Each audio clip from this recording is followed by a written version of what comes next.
Cool. Where are we up to?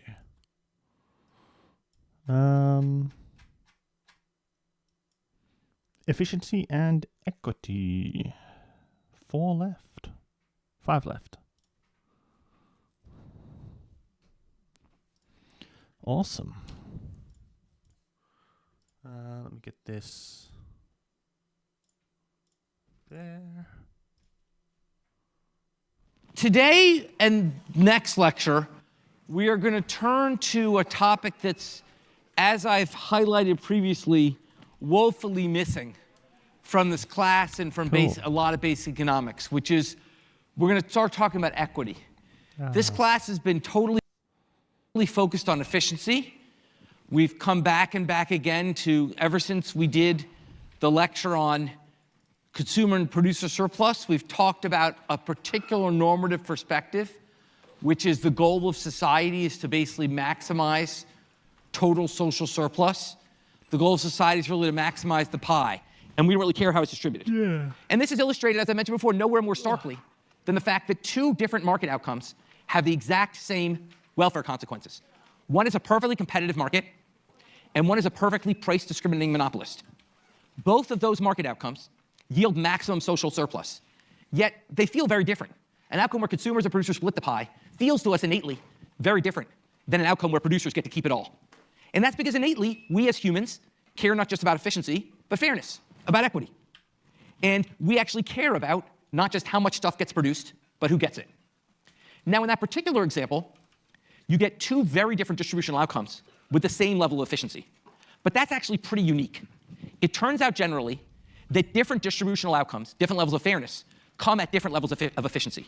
And that leads to what we fundamentally call the equity-efficiency trade-off. That basically to get more equitable outcomes often requires less efficient outcomes. And our goal as economists is to decide, is it worth it? How do we think about whether a potential sacrifice in efficiency is worth a gain in equity or fairness? And the best way to think about this was posed by the economist Arthur Okun about 40, 50 years ago. God, it must be 50 years ago now. Arthur Okun, O-K-U-N, posed the example of the leaky bucket, which is the best way to think about redistribution. He said, imagine a society with rich people and poor people. And imagine the way we redistributed from rich people to poor people was by literally the rich people putting money in a bucket. Then someone carries that bucket and dumps it out in front of the poor people. The simplest possible view of redistribution. And so Arthur Okun's question was, imagine a simple world where a rich person puts in $1, someone carries over. Okun is known for in particular for Okun's law, an observed relationship that states for every 1% increase in the unemployment rate, the country's GDP will be roughly 2.5% lower than its potential GDP. He is also known as a creator of the Misery Index. An analogy of the deadweight laws of taxation with the leaky bucket. Right, okay. And how is the gross domestic product actually measured? Monetary measure of the total market value of all the final goods and services which are produced and rendered during a specific period of time. And is market value as in like, well, I guess whatever the market size is, because I guess if you're an autarky, it would be just the national market. But then I guess if there's free trade in that particular market, I guess the market in this sense is like whatever the breadth, the scope is of the market. And so like, maybe you have like one item that you export just to two other countries, then the market in that sense might be your country and those two other countries combined. I mean, that would make sense. Okay, interesting. Gives that dollar to a poor person. Cool. How many of us would favor that? Probably most of us. Probably most of us would think that the rich person would miss the dollar less than the poor person would value the dollar. So probably most of us would think that if you could take $1 from the rich and give it to the poor, that's a good thing to do. Now Okun asks, but what if the bucket was leaky? What if along the way, some of the money leaked out? So the dollar you took from the rich became less than $1 by the time it got to the poor. What if it was 90 cents, 70 cents, 50 cents, 30 cents, 10 cents, or nothing? At what point do you stop wanting to make that transfer? Like I said, for most of us, if I said to you, you could take $1 from a very rich person and give it to a very poor person, You'd say, well, that seems like a good deal. What if I take $1 for a very rich person and give 50 cents to a very poor person? Is that a good deal? That depends. That depends on how you feel about the relative value of money in the hands of the rich and the poor. It becomes a harder question. And that is the equity efficiency trade-off. If you can redistribute shares of the pie without shrinking the pie, we probably would be in favor of that. But once it involves shrinking the pie, maybe it's not such a good idea. Or maybe it is. Maybe even if the dollar from the rich becomes nothing to the poor, you'll still favor it because you think inherently there's a problem with inequality. So ultimately, the question we want to think about is what's the leak that you accept in your bucket? What's the leak that you're willing to accept to transfer money? And we're going to discuss that issue in 4 steps in the next 2 lectures. The first step is we're going to ask about social valuation of transfers. How do we think, the issue we've avoided through this whole course, how do we think within our basic economic framework about how society feels about taking money from A and giving it to B? The second step we're going to ask is, what is the actual inequality that exists in society? Hold on. The issue we've avoided through this whole course, how do we think within our basic economic framework about how society feels about taking money from A and giving it to B? The second step we're going to ask is, what is the actual inequality that exists in society? What are the facts on who has the dollars? What are the motivations for potentially addressing these distributional issues? The third thing we're going to ask is, where does the leakage, what are the sources of leakage? Where does the leakage come from? Where do the leaks in that leaky bucket come from? Why is it leaky? And then finally, we're going to ask about transfer policy. How does government actually go about taking money from some people and giving it to others? Those are the 4 steps we're going to go through. We'll get through the first 3 today and focus on the last one on Monday. So let's start with the first one, which is, how do we think about social welfare of allocation?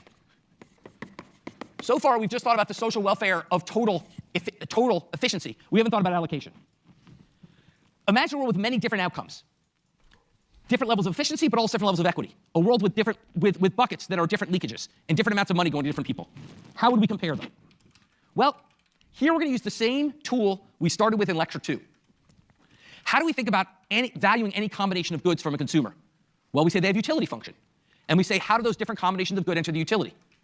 Well, to think about socially optimal allocation, we're going to think about a social utility function, or what we're going to call a social welfare function. We're going to say, look, if we want to think about the value of goods in the hands of person A versus B, we have to write down a mathematical function for how society feels about the value of goods in the hands of person A or B. That is loosely a utility function for society, essentially an aggregation of each individual's utility. So the function for utility 1, utility 2, all the way up to utility 350 million. Okay, so this is the social welfare function for the United States is literally some aggregation, some mathematical function of everyone's utility. And so I guess to optimize for the social welfare function, you would, I mean, this is the tricky part, right? You would try to figure out everyone's utility function and transfer wealth accordingly to maximize social welfare function. And you should be able to see, for a given mathematical function, I can then evaluate how I feel about transfers. Because I can look at what those transfers do to each person's utility. I can use this function to translate that to new social allocation. Okay? So to see that, let's look at figure 23.1. These draw ISO welfare curves. ISO welfare curves. Let me do, these are going to be our main headings.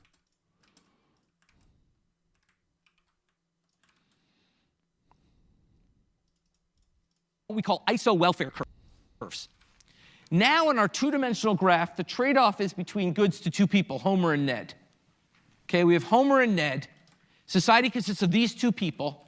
And we want to think about how do we feel about resources in the hand of Homer versus Ned. And we could say, for example, that we're indifferent between the allocations U1H, U1N, and U2H, U2N. Say we're indifferent between Ned having a lot and Homer having a little, or Homer having a lot and Ned having a little. Then they'd be on the same ISO welfare curve.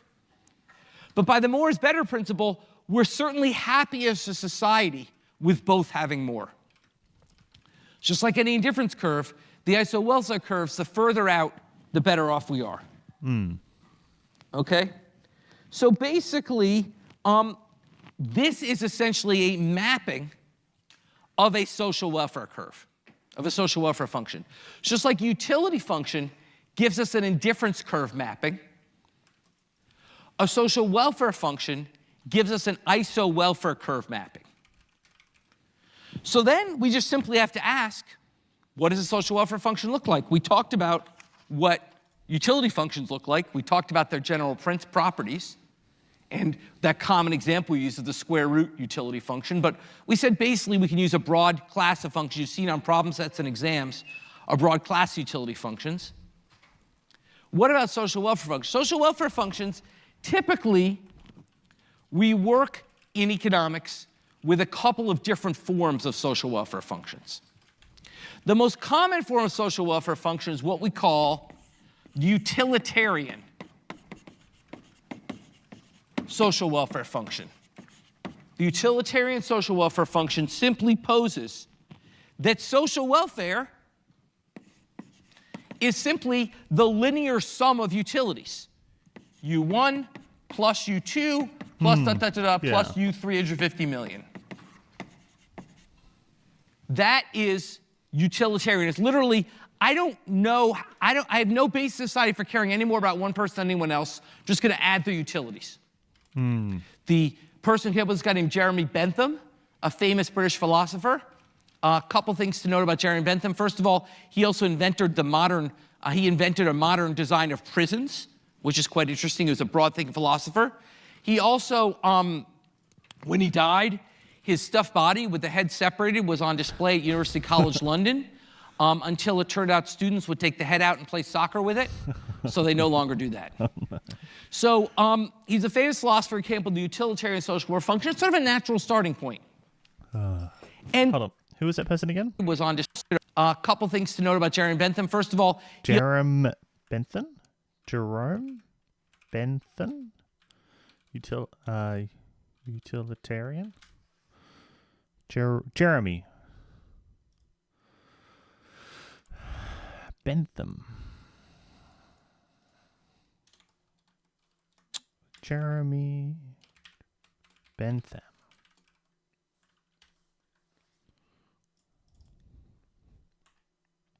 Jeremy Bentham, jurist and political reformer. How is jurist a profession? Don't you get randomly selected?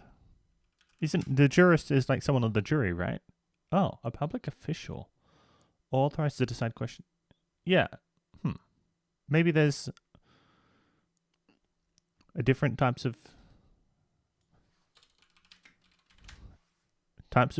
jurists.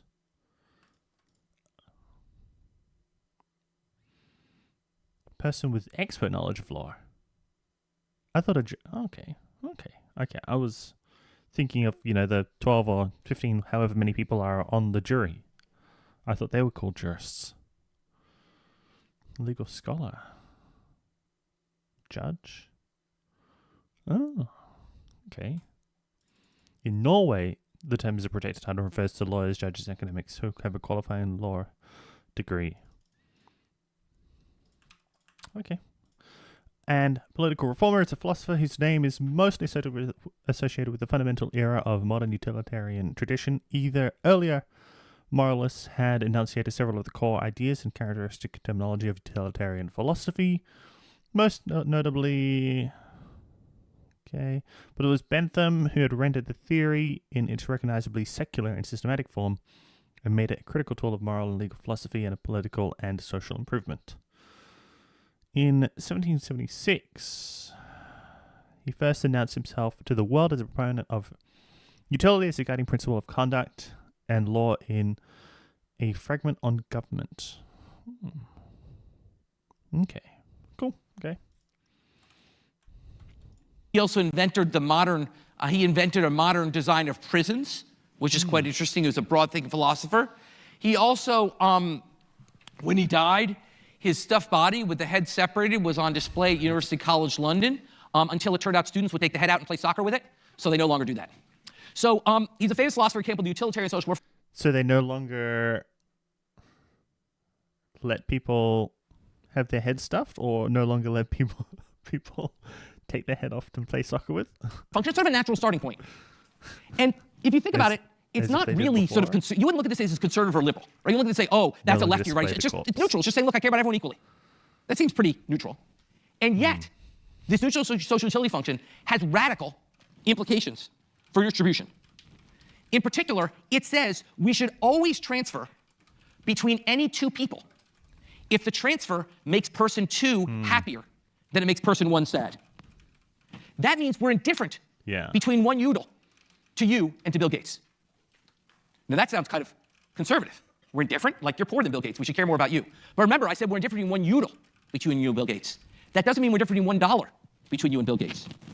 Okay? Indeed, who would we rather, with this social welfare function, who would we rather have the dollar? You or Bill Gates, and why? Let's say there's a dollar up for grabs.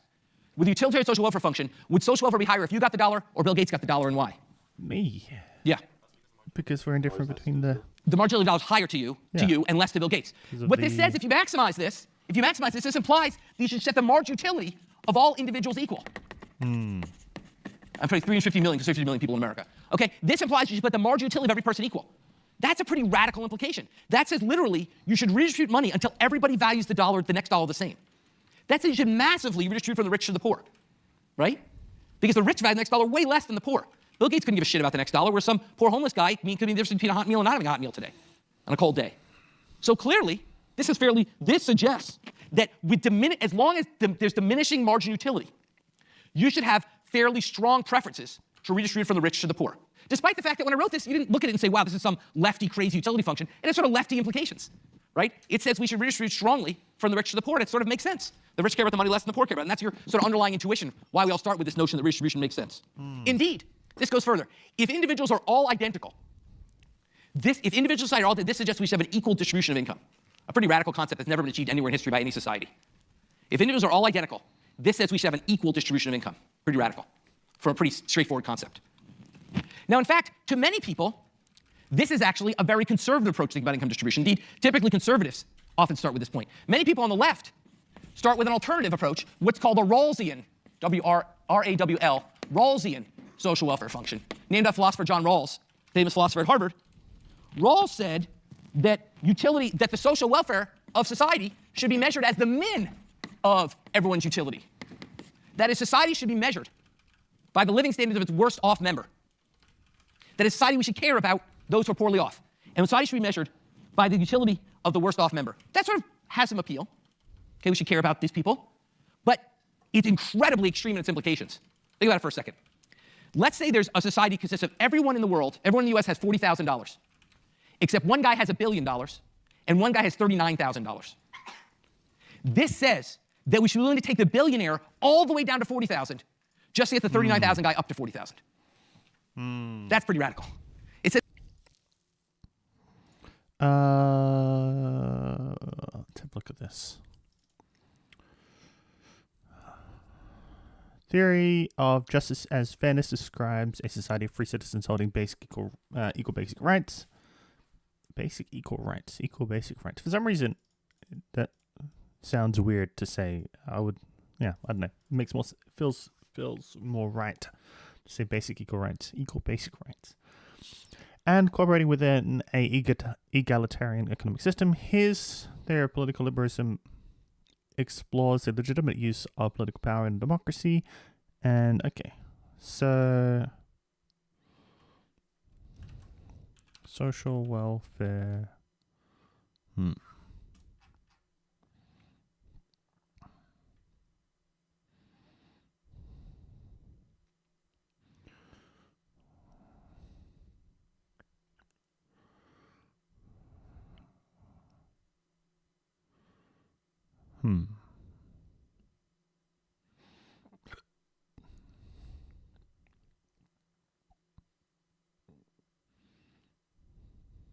Might be here? No.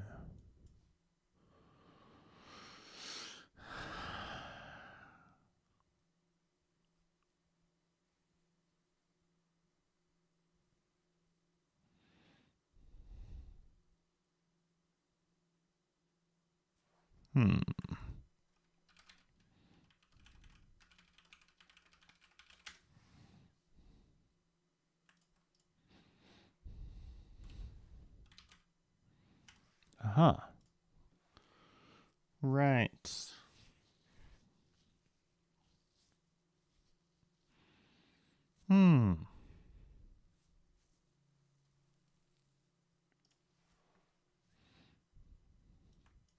Right, that makes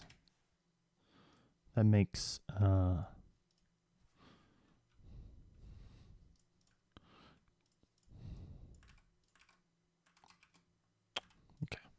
Let me welfare equals Yamin.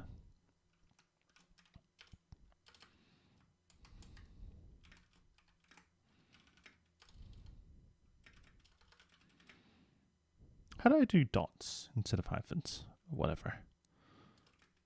YN.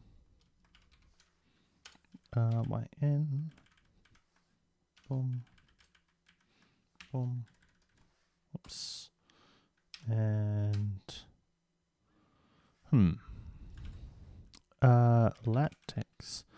How to insert dots. Display dots. L dots.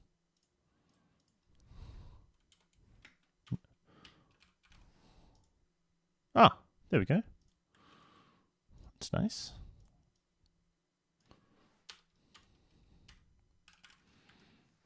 Yeah. Oh, could they be higher though? What if we just do dots?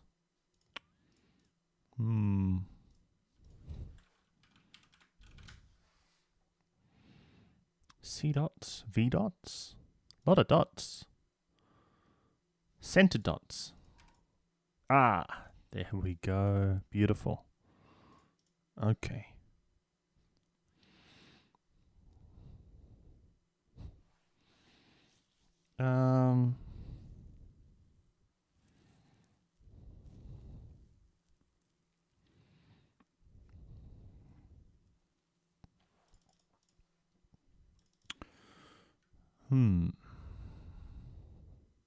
How do I... There's no citation here.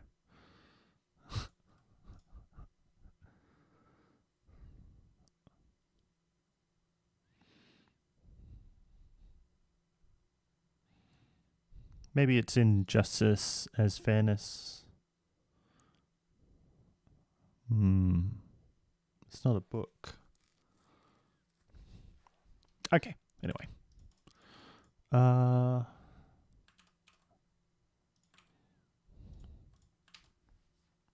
Yeah. If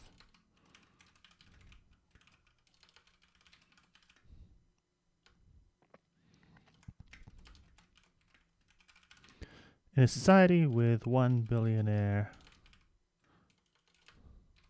and everyone else has 40K, well, 1 billionaire, 39.99 with, okay, 1 billion AIRE, 1 billionaire, 1 9 1 everyone else 40K. We should be willing to take the billionaire. Oh my god.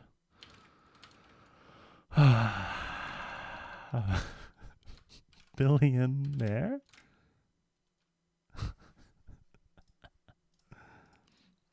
Yeah. Down to 40K if it means we can bring the one person up to bring, let's go person A, person B.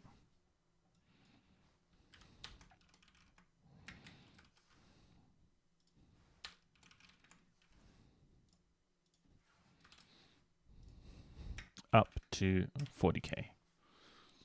Says that basically we don't care about anything people have about the minimum. We just care about making sure everybody gets to that minimum. So that makes this look like a conservative fantasy. This is an incredibly radical approach, which says we take everything from the rich just to make sure the poor have enough. Okay? But that's John Rawls, and we should link this.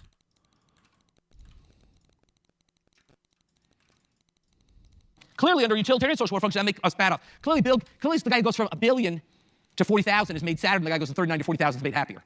So clearly, that would not be a proper thing to do under utilitarian social welfare function, but it would under Rawlsian. Now, of course, on the right, on the conservative right, there's a criticism of both of these approaches, and that view, there's a criticism on the which is that basically the conservative criticism.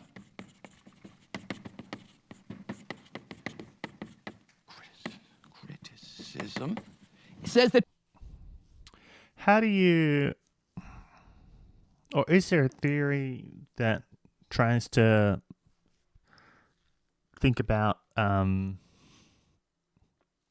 effectiveness of like how a person is going to use the wealth? So like, you know, so like, if we assume, I think, you know, we assume that the economy prospering by having more efficient businesses and okay, maybe simpler. Let's say you have two people. One of them is amazing at running business, running whatever the business is. One of them's terrible. And if we have the amazing person who's like really, really good, like understands how to run the business, run it efficiently or whatever, in charge of running it, well, it's going to be beneficial to both of the people, as because, you know, they'll be able to offer the goods for cheaper. Their marginal cost is going to be lower, so they so, you know, in a perfectly competitive market, they can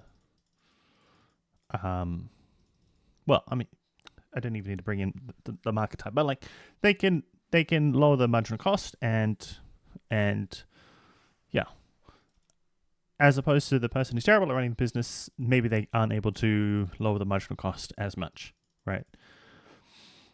So how do you take into account the fact that, well, maybe we want the person who's better at running the business to have the resources, you know, are better at using the resources for the betterment of everyone?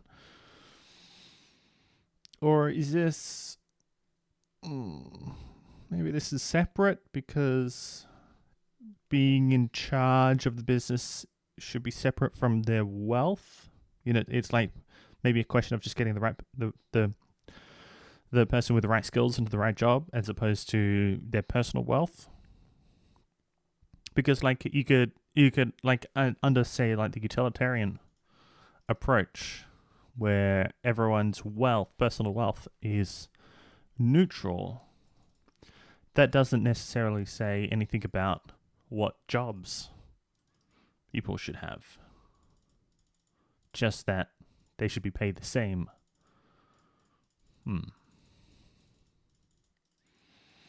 Yeah, I guess I was conflating personal wealth with how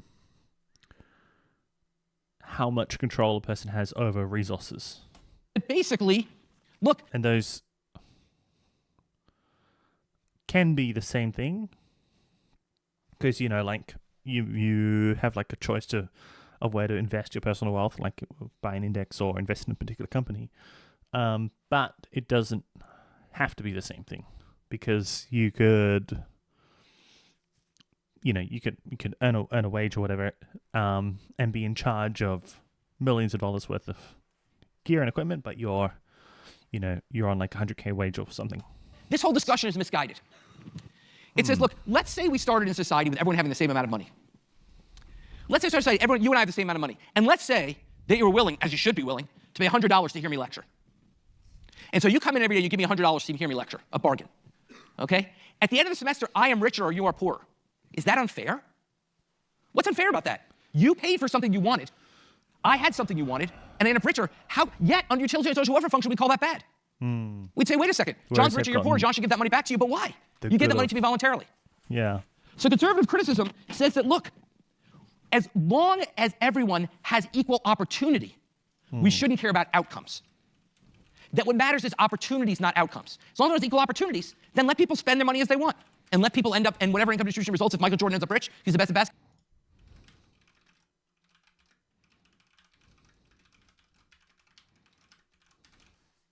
basketball, so be it. As long as everyone has equal opportunities. This is a theory which says, worry about opportunities, not outcomes. Now, this approach. As in opportunity, as in like in this sense it's like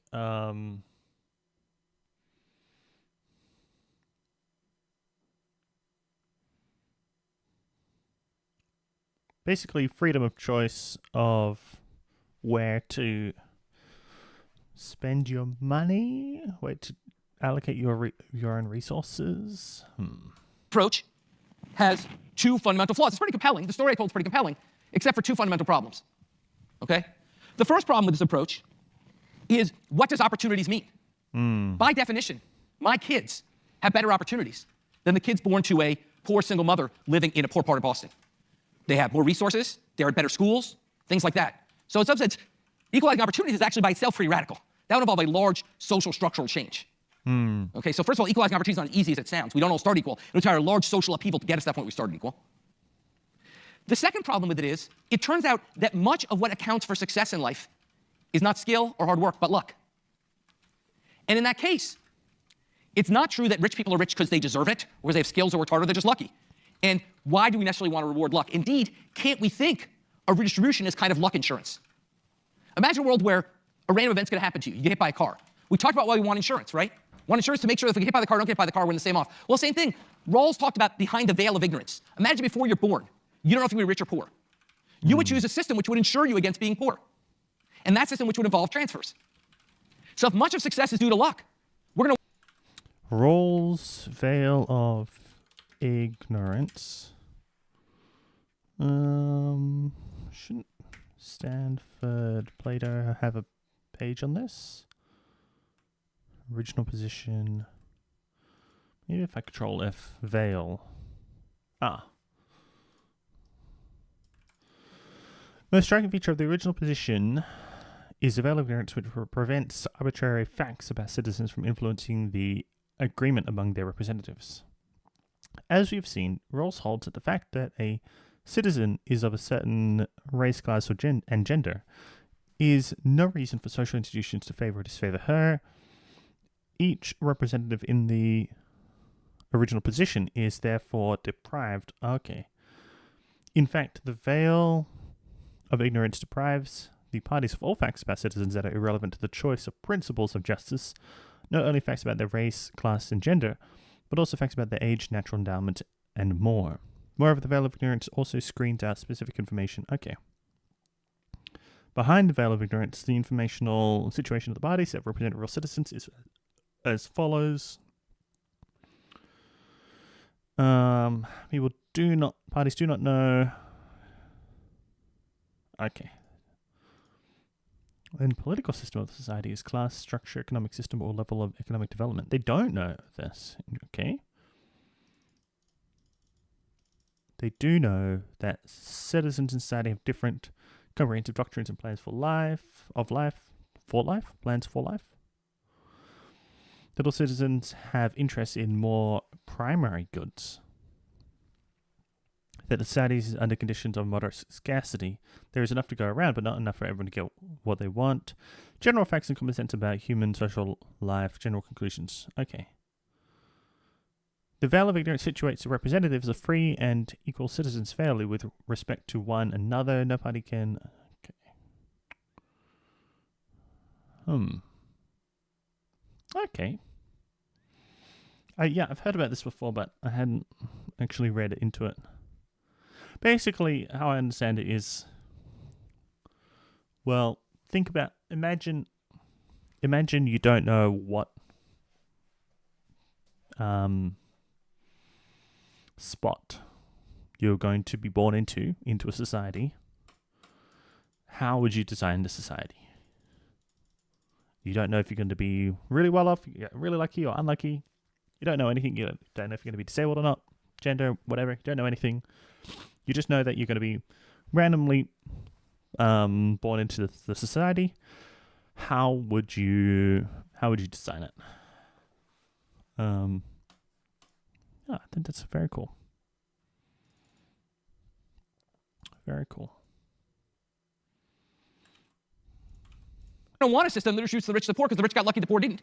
That's uncertainty we want to insure against. Okay? Fascinating fact. If you interview people around the world and ask them, is success mostly due to hard work or to luck? In the US, people say hard work.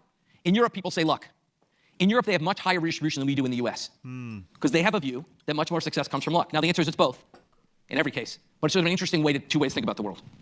And then finally, there's a totally different alternative, which has a lot of appeal, which is called commodity egalitarianism. Commodity egalitarianism. This view has a lot of appeal as well. It simply says, look, let's get rid of this focus on...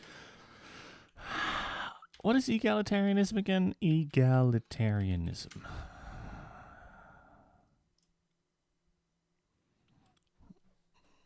Social equality, prioritizing it for all people. Okay. I always forget this definition.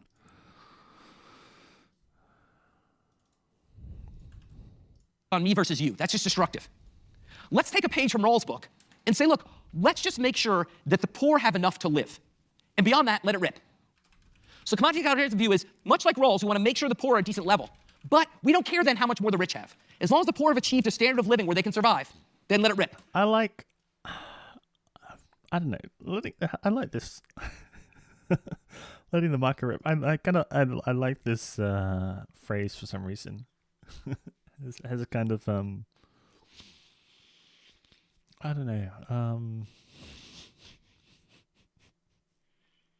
I don't know, but yeah, I don't know. I don't know why I like it, but yeah, letting the market rip. I don't care how rich Bill Gates is, as long as each of you can have shelter and food and basic health care and other basic needs met.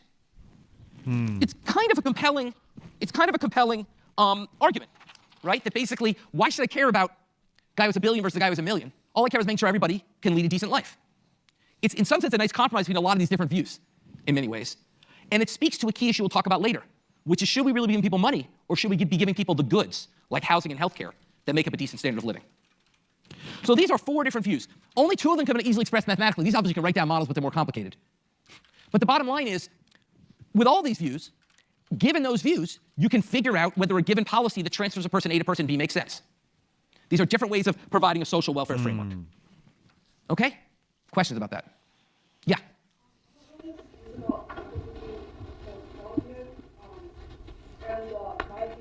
Sure, yeah, they're related. So here's the difference. Let's say we all decide that everyone needs $50,000 to lead a decent life in America. What commodity egalitarians say is once everyone has $50,000, I don't care how rich people are above that. Rawls would say I do. If everyone has $50,000, but one guy's 40, but if everyone's $50,000 and someone else has $1 billion, we'd rather make everyone else have $50,003 and that guy come down to $50,003. We don't want anybody above the minimum. We want to make sure the minimum is as high as it possibly can be.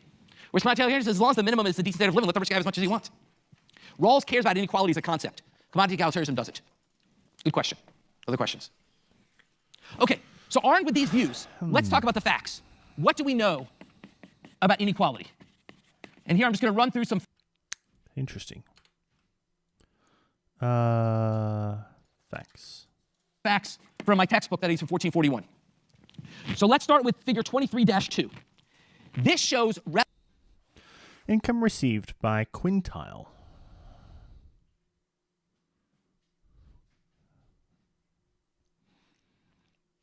Relative income inequality has decreased in the US. Relative income inequality, the amount of income that the poor have relative to the rich.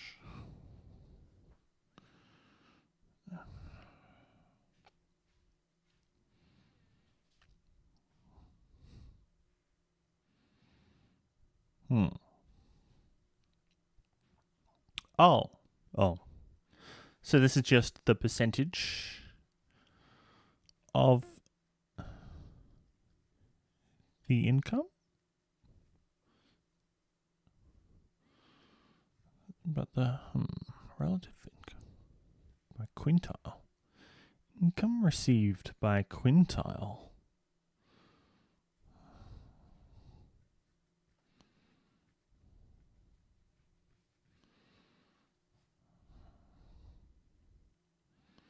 Income quintile.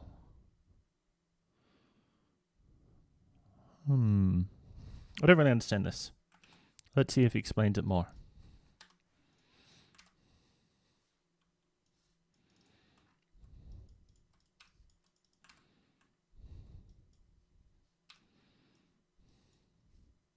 Relative income inequality in the United States. Quintile, we're just splitting the income into fifths. But when it says splitting the income into fifths,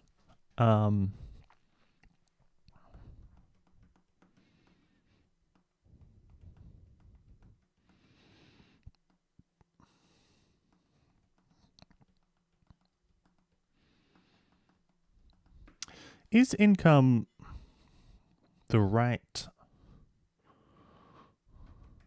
metric?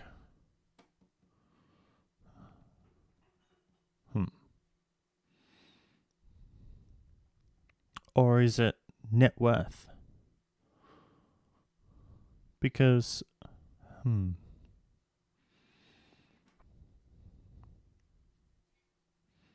Because, you know, what if someone has like $5 million net worth, but they're not, they don't have a job, they're not earning anything? But maybe that's too much of an edge case, and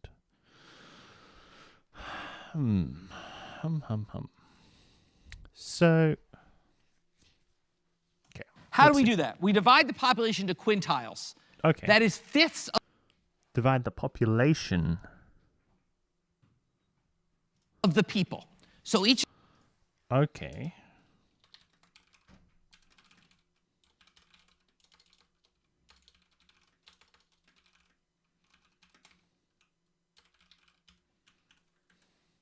of these rows is 20% of the people. Okay.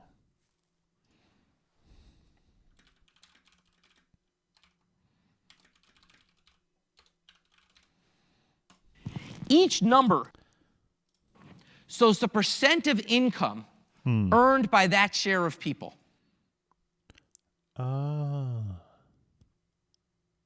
Oh yeah, okay. That's what I initially thought. But okay, I was definitely overthinking it. Okay, so each number. Let's see. Okay. Okay.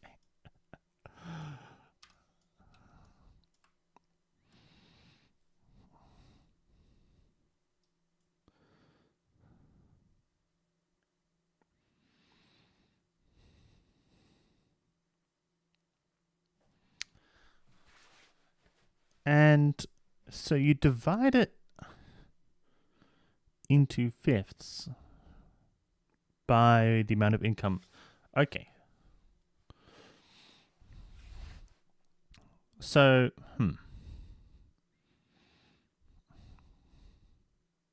Okay. All right. Okay. Okay. So yeah. So yeah. Okay. Okay. I get it. I get it. I get it.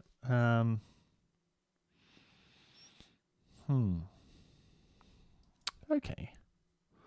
And so.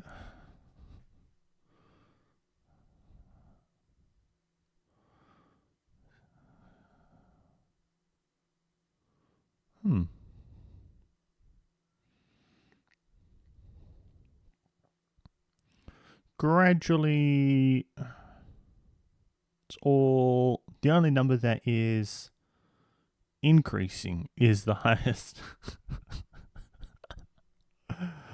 Everything else is decreasing. Oh, no. Okay. In other words, in a perfectly equal society, every number in this table would be 20. Yeah. In a perfectly equal society, every fifth of people would get a fifth of the money. But in fact, that's never true anywhere. You see, always, the higher quintiles control a larger share of income. That's always true. What's more notable is how it's changed over time. From 1967 to 1980, it stayed relatively flat. But look from 1980 to 2019. The share held by the poorest has fallen by about 25%. The poorest 20% of people used to earn 4.2% of the income. Well, perfectly equal Now they get 3.1% of the income. under the utilitarian. The richest approach, 20% of people yes. in 1980 had 44% of the income. Now they have 52% of the income. Society has gotten much more unequal.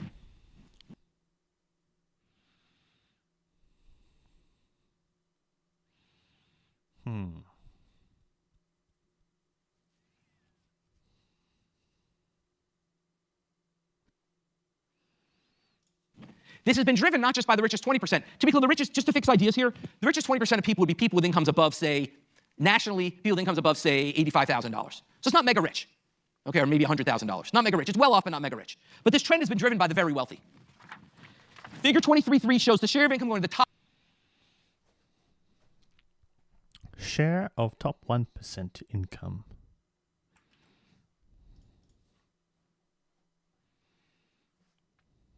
Top 1%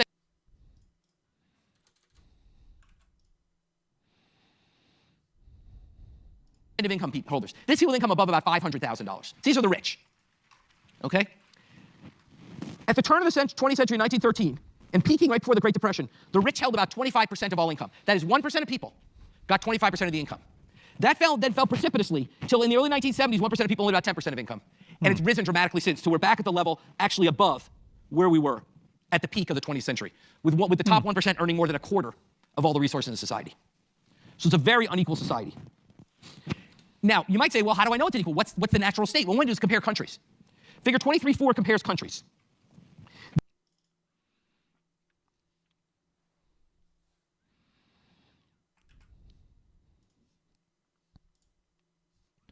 Income distribution, OECD countries, P to Z.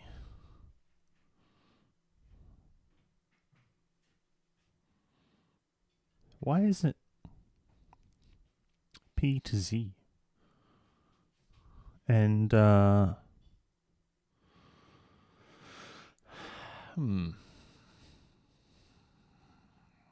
guess you'd want to compare it against countries as close as possible to the US in type somehow, or just against all OECD.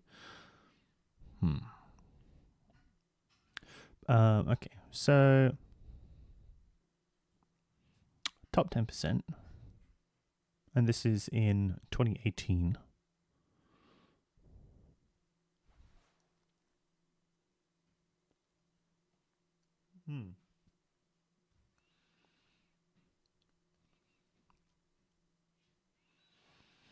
Share of income received by the top 10% in the US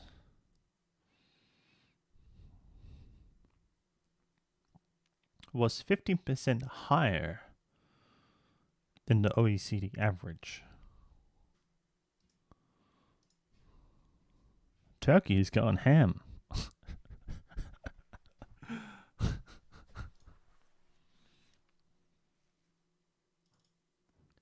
Like, I guess, yeah.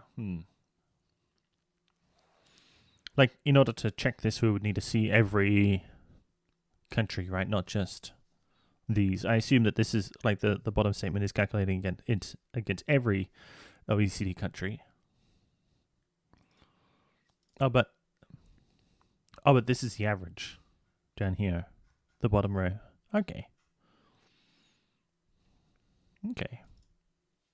This is just a small comparison of some countries that are in the OECD, just a subset alphabetically of countries that are what we call developed countries.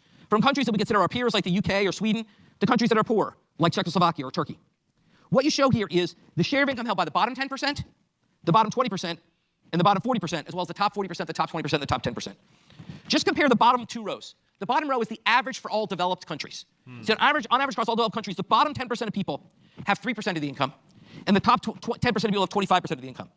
In the US, the bottom 10% have only 1.6% of the income, and the top 10% have almost 30% of the income. So the US is unequal. It's much more unequal. Indeed, we are the most unequal, what's considered a developed country, except for Mexico. We're unequal to any other country considered a developed country. We're the most unequal except for Mexico, and maybe Turkey. There's some debate there. Okay? So we're very unequal.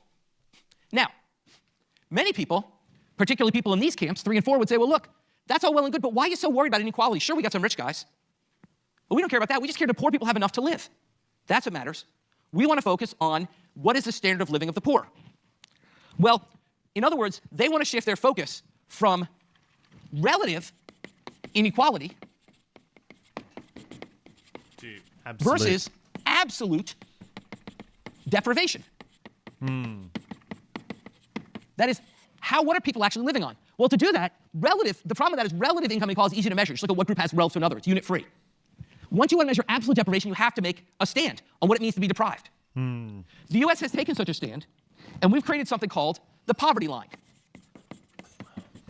The poverty line is the US measure of what you need to lead a minimally acceptable life. I can remember it. What was it? We looked this up yesterday or the day before in the US.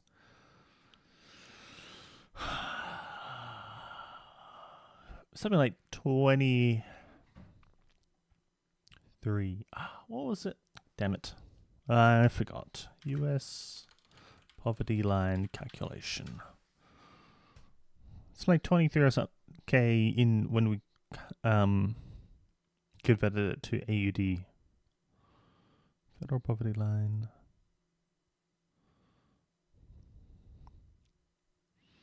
For a single person. Poverty guideline. Ooh, yikes. But then this was AUD, USD to AUD. This was like 22.6. Persons in family household. Crikey. Oh, Colombia. Contiguous for the 48 contiguous? Sharing an edge? Okay. And the District of Columbia. Alaska has a much higher poverty guideline. Interesting. Hawaii also higher than the main national. But how's it calculated?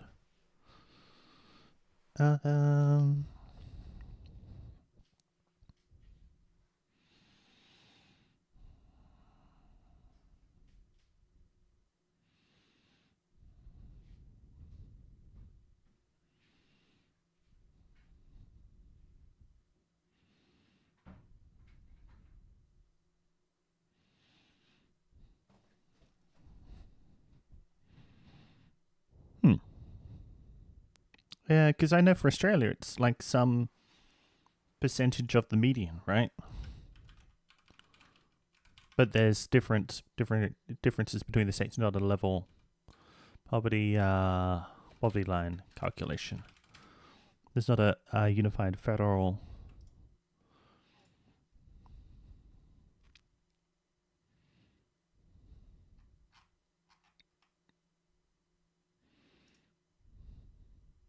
%50 of median income. Yeah, something like that. There's some variation. So how is it calculated in the US?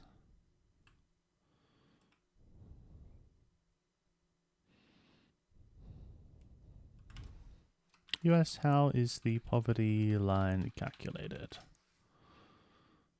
Poverty threshold. Deemed adequate. Okay, how is it deemed adequate? Usually calculated by estimate the total cost of 1 year's worth of necessities. Okay, interesting. Cost of housing, such as the rent. So, I guess it would be different. Maybe it would be different per state. And, and I guess it's making assumptions about where they're living within that state. Because, like, it wouldn't be assuming that you're living in the heart of the city with the most expensive rent. Cool, interesting. Okay.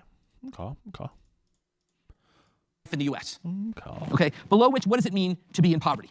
Now, this is a pretty foundational concept, yet its origins are very modest. For those of you who think that working in the government doesn't involve, for those of you being a government bureaucrat doesn't have much power, in the mid-1960s, a mid-level government bureaucrat made this number up. She said, well, look, her name was Molly Orshansky. She said, look, poor people spend about 1/3 of their budget on food. Let me just price out what a nutritionally adequate diet costs, multiply it by 3, and we'll call that the poverty line. That exercise, updated by inflation, is literally the way today we transfer trillions of dollars in the United States. Okay? So that has remained our standard for what is poor. The poverty line itself is shown in figure 23-5. So the poverty line for a family of one is 2020 now. Yeah.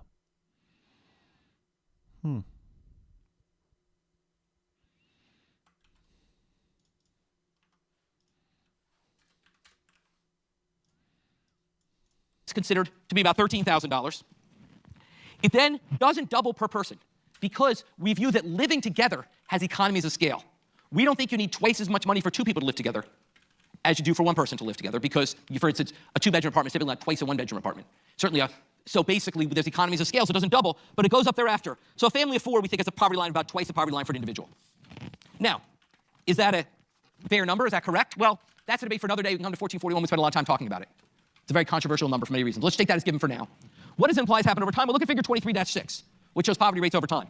What you see, if you look at 65 and over, poverty rates over time, poverty rate percentage of total US population.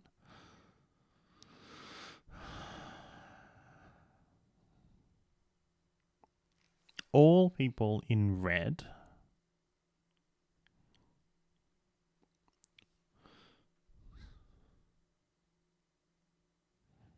$65 and over.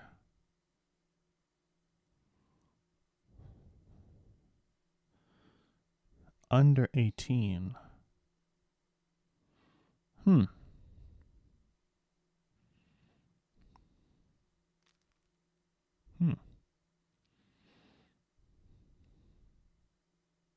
And 18 to 64 in yellow.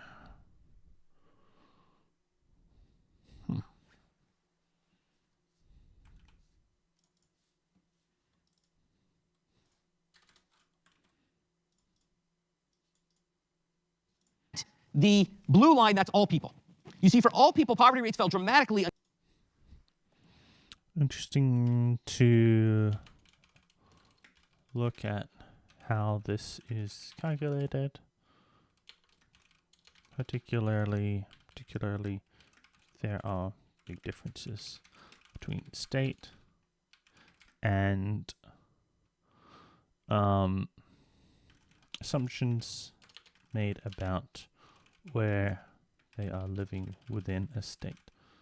E.g., obviously not the CBD. Until about 1979, and then have been pretty flat since. That's a combination of a dramatic fall in poverty for those. I'm sorry, that's not the blue line. Yeah, let's see. No, the blue line is. I'm sorry, the red line is all people. My bad. It fell dramatically until about 1970, and then it's been flat since. That's a combination of a dramatic fall in poverty for the elderly, which is the blue line, and actually poverty kind of has been risen a bit for youth. That's under 18. But the bottom line is, you look at this line for about 1980 onward, and it all looks pretty flat, right? Contrast that to, I'll go all the way back to table 23.2. Table 23.2 seems to show that inequality's gotten a ton worse since 1980. So how you feel about what's happened to American society depends very much on how you feel about table 23.2, figure 23.2 versus figure 23.6. Do we care about what's happened relatively, which is the rich relative to the poor, which approach 1 and 2 would say we should care about? Or do we care which is what's happened absolutely, which is what the poor have, which is what approach 4 says we should worry about? And there's no right answer. But how you think about it determines how you're going to end up thinking about the problem. To my mind, I think you want some of both. But to my mind, the simplest and most striking way to think about this is the following example, which is just stunning. Many of you may remember about 10 years ago, there was the Freddie Gray riots. Freddie Gray was a prisoner arrested in a poor neighborhood of Baltimore. He was killed in a police car on the way to the police station. It led to, as part of the one of the founding events of Black Lives Matter movement, led to a lot of riots and things like that in Baltimore. Those riots highlighted how much inequality there is in Baltimore. Go to figure, one of the most stunning figures I've ever seen, figure 23.7. Difference in life expectancy.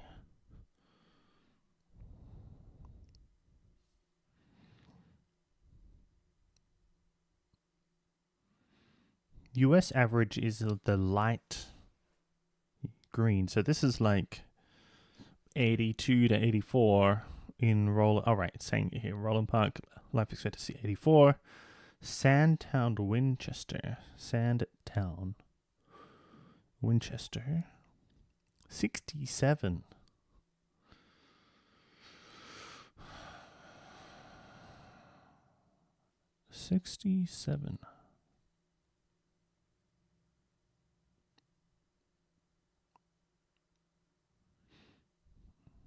Crikey.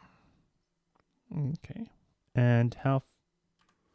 Because he's going to This figure, this is how just a close they are together.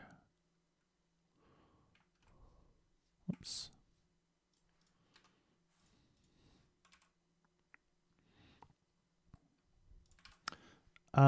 US, well, Google Maps. Half of Baltimore. This shows neighborhoods in Baltimore and the life expectancy in each neighborhood. How long you expect to live. And I'm gonna highlight two neighborhoods. Sandtown, Winchester, which is where Freddie Gray was from, and Roland Park, which is 3 miles away. Where Freddie Gray was from, the average life expectancy, let's do Roland Park. Roland Park's a wealthy neighborhood, typical sort of wealthy suburb. The average life expectancy there is 84. That's above the US average. 3 miles away, where Freddie Gray is from, the average life expectancy was 67. That is below the life expectancy of North Korea. 3 miles, and a 17-year difference in how long you can expect to live. I don't see how anyone can look at that and not care about inequality. How can you not care about a world where people living 3 miles apart have a 17-year difference in how long they expect to live? What's going on? 3 miles away, the average income in Sandtown is 4 times the average Roland Park is 4 times the average income in Sandtown. In Roland Park, 2.5% of kids live in poverty. In Sandtown, 55% of kids live in poverty. Okay, 3 miles.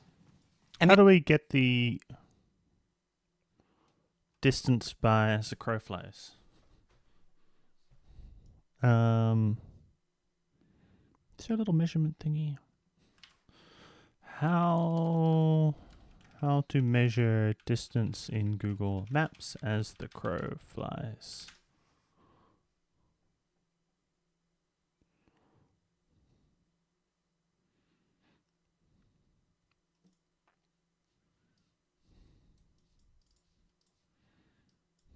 Oops. Huh. Oh. Sandtown, Winchester. So do I just... No? From here? Click on the map to trace the path you want to measure. I just want to... Distance to here. 4.45 kilometers. And that's Sandtown. Wow.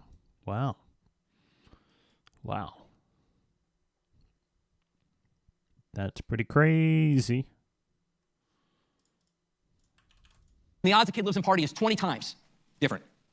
These are the reasons why many of us feel very strongly we need to address inequality, as well as simply absolute deprivation. Okay? Questions about that? Now, with that in mind, let's talk about what do we do about it? So let's say I've got you at least motivated. Let's say you came in this not really thinking about rich versus poor. Hopefully, at least motivated you think it's Didn't he skip? Oh, he skipped over this one. Sources of inefficiencies in wealth transfer. an interesting problem and think about maybe it's something we might want to do something about. Well, to do so, we run into an important problem. Because remember, with the dismal science, right, nothing's easy. Okay? The problem is the efficiency costs of redistribution. Remember, I said life isn't typically like our example of perfect competition versus perfectly price discriminating monopolist. Typically in life, if we want to take money from one group and give it to another, there's a leak in the bucket. What is that leak in the bucket? Okay? Well, there's fundamentally two leaks. So let's say the way... Well, I mean, the act of transferring itself. So, like, you know, like, you gotta pay people to hire you gotta hire people to collect taxes and to you know, make sure people are following the law with taxes and stuff. So, like, the tax office is a cost, I guess, like the administrative cost. You got to figure out who needs it. So you got to figure out you've got to figure out who you actually want to take from and give it to. That's like a huge a huge cost. And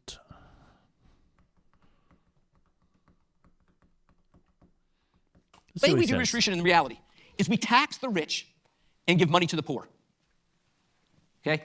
Well, that leads to two sources of leakage. The first source of leakage is the deadweight loss of taxation. When you tax an activity, you create less of it. And that is a deadweight loss because there's socio-optimal trades that no longer get made. That's the first source of leakage. The second source of leakage is the deadweight loss of transfers, which is a little more subtle, but actually works the same way. When you subsidize a lot, the second source of leakage is the deadweight loss of transfers, which is a little more subtle, but actually works the same way. When you subsidize a lack of economic activity, you create more of it. That's the moral hazard problem we talked about last time. So you tax something activity, you create less of it. When you subsidize a lack of activity, you create more of it. Transferring from rich to poor involves both ends of that. So it's double deadweight loss you create. Okay? So to see that, we're going to go through a fairly large example here. We're going to end the lecture with sort of a strong example which illustrates this point.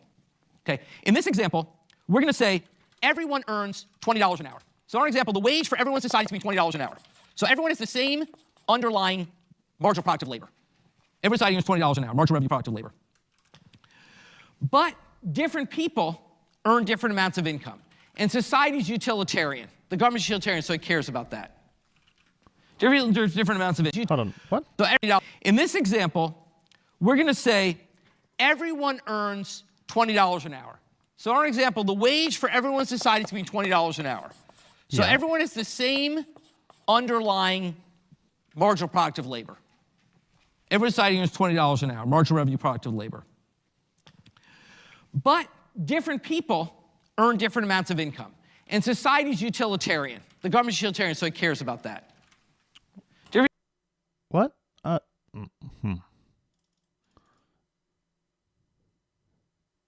these the same thing? What have I forgotten?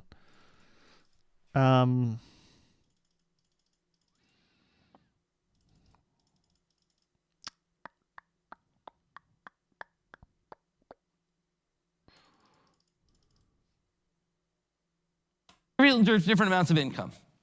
So let's say that the government wants to make sure that there's a minimum guarantee. The government's a commodity egalitarian. The government says, you know what, I want to make sure there's a minimum guarantee of $5,000. I want to make sure that everyone in society has at least $5,000. Because I feel like you can't survive with less than $5,000. But I have to pay for that. So the way I'm going to pay for that, I'm going to have a tax. And the tax is going to be that anyone with income, I'm sorry. Let me go back. So maybe same wage, different amounts of income because they're working different hours? Let me go back. Let me finish this first. There's a guarantee of $5,000, but here's the thing. I'm not going to give everyone $5,000.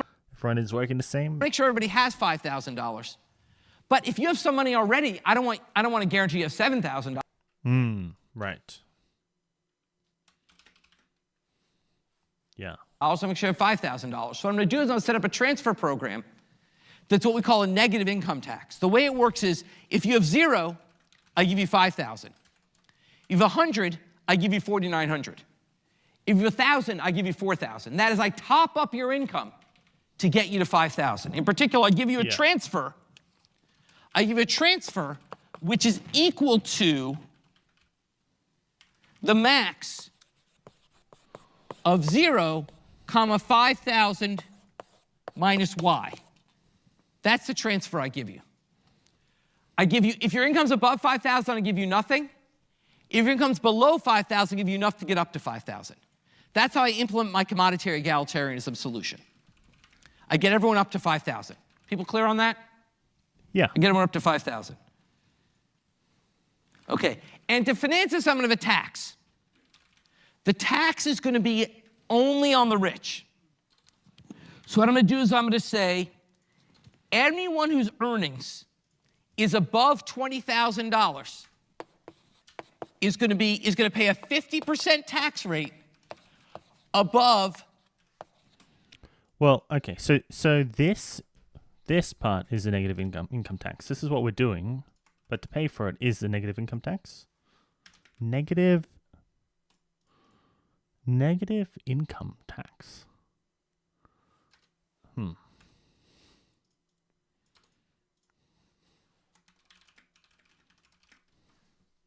20K, just on your earnings. Anyone who's above, anyone who, so 20K.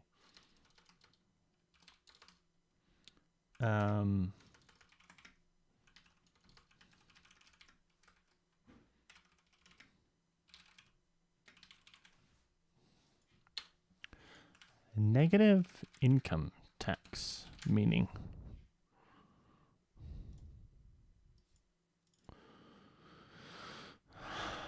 negative income tax is a way to provide people below a certain income level with money. In contrast to a standard income tax where people pay money to the government. Oh, okay. Okay, negative isn't, okay, the other way. Okay, so that's why it's called negative, because it's a tax in reverse of it. Instead of going from you to the government, it's going government to you. Okay. Okay, and so this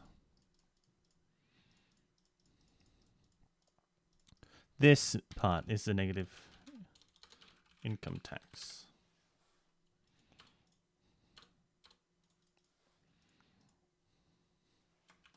Tax, income.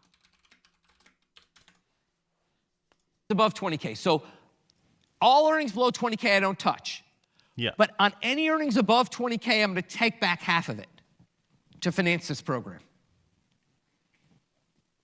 Okay? That's the way the program's going to work. Well, let's see how that affects people's budget constraint. Let's go to figure 23-8.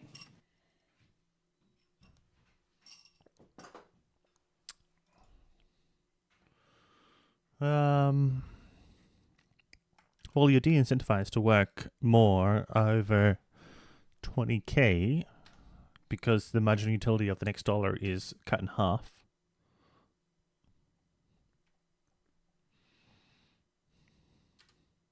Right?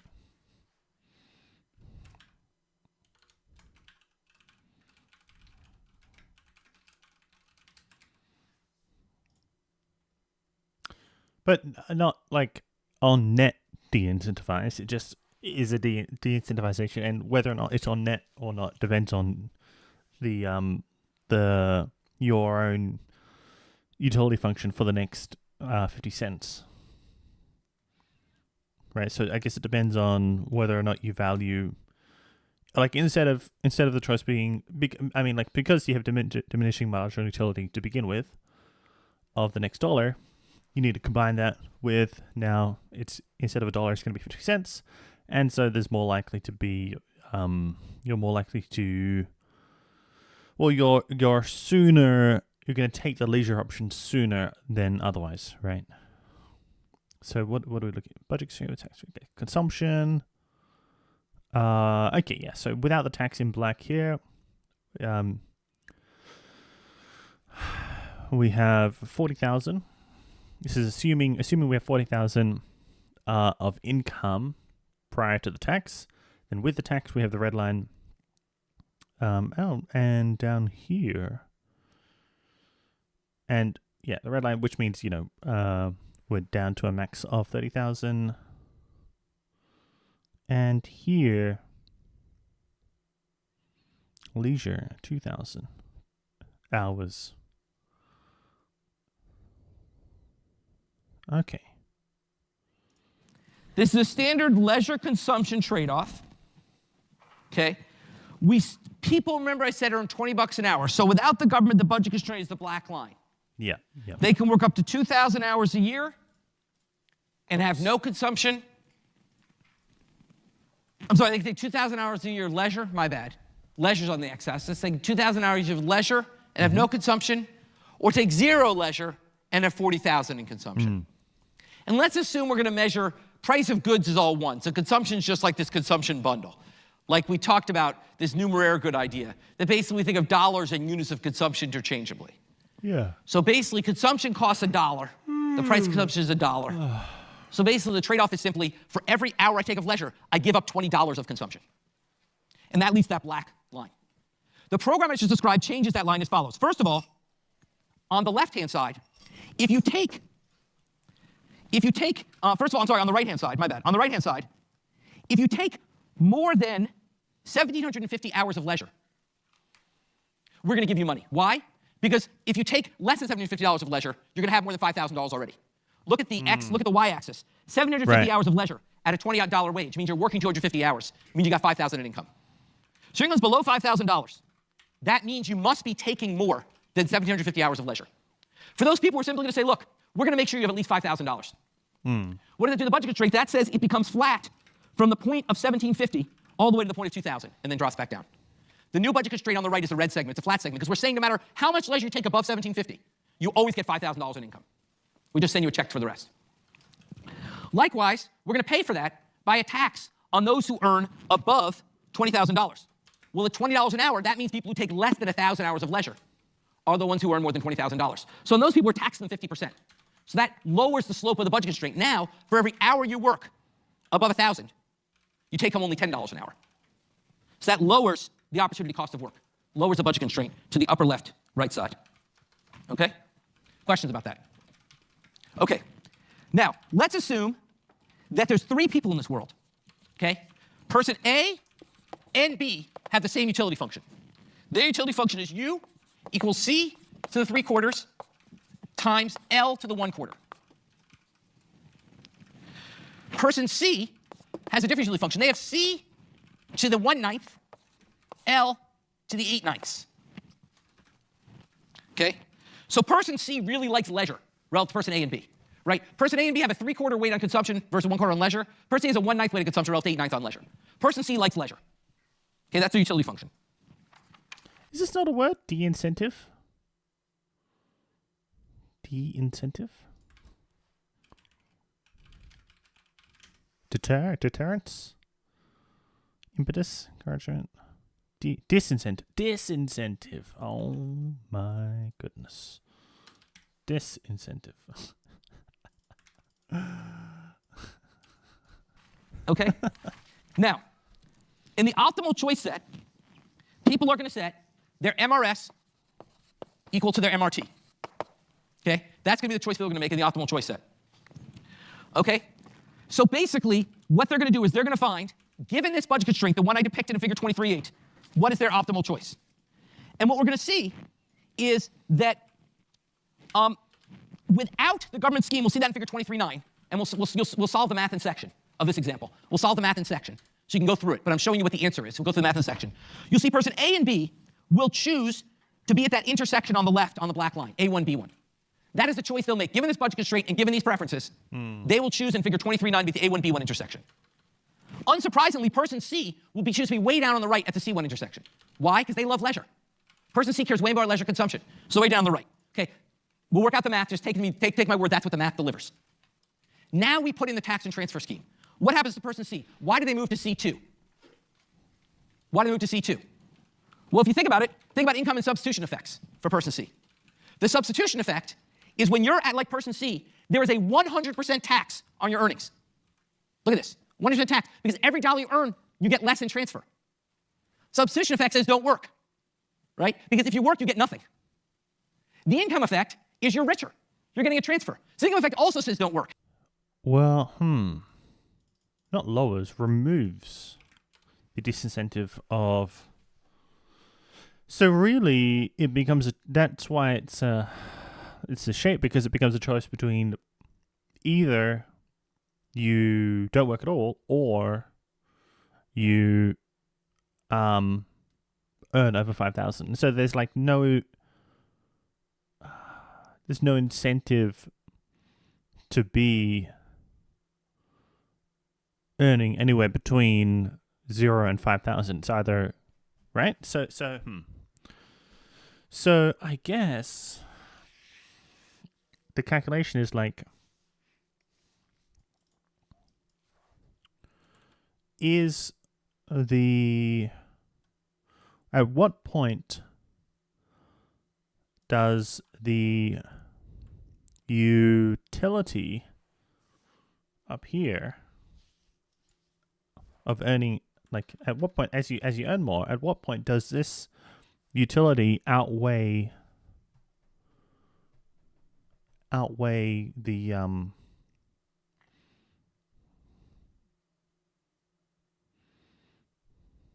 basically, at what point do you choose to start working? Okay, yeah. At what point is it actually worth to start working? So they don't work. Turns out if you pay people not to work, they won't. We learned that in the Netherlands last time. So all the people who are at C1 go to C2. They stop working. What about A1 and B1? Well, here, it's unclear. They now face a lower wage, effective wage of $10 instead of $20. Whether they work more or less depends on income versus substitution effects.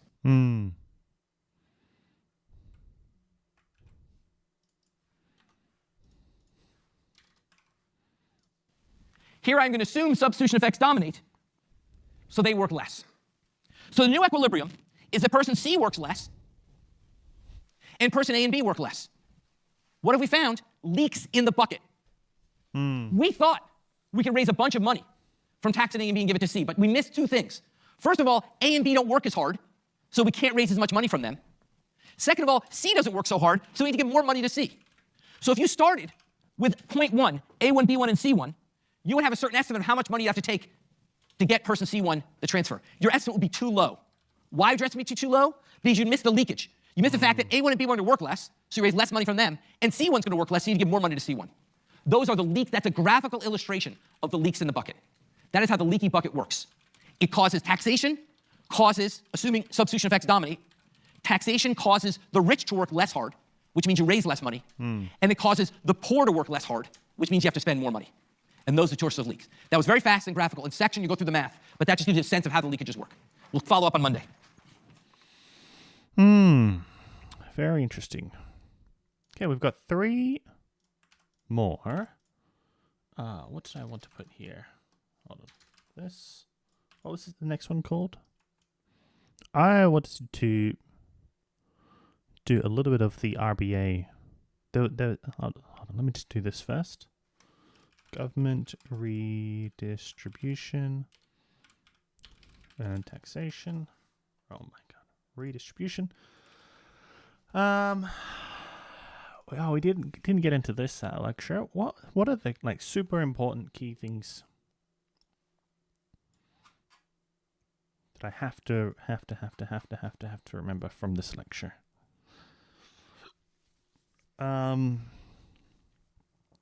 Essentially, that there are different ways that so we got social welfare function, basically aggregation of persons. Many different approaches. I'll put here 1 utilitarian, Rawlsian. Hold on.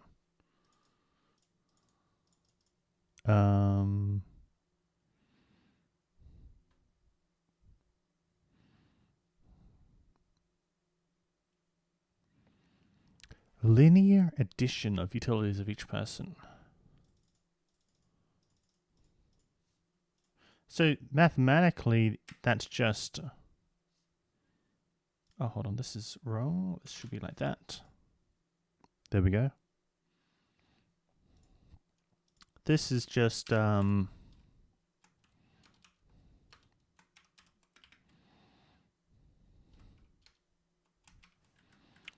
well, you...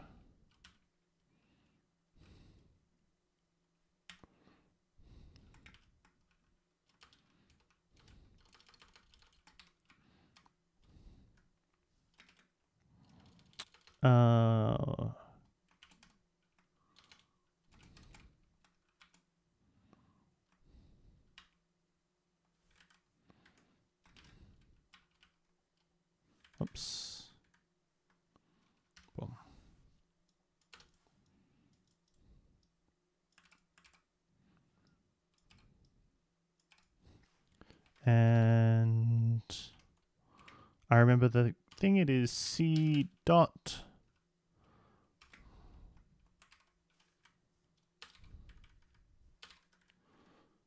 that. Yeah, nice. Oh, dots. Ah, there we go. Copy that. Copy that. And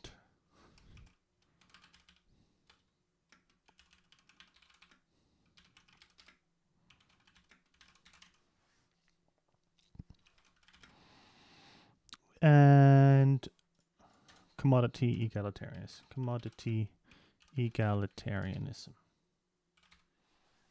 Okay.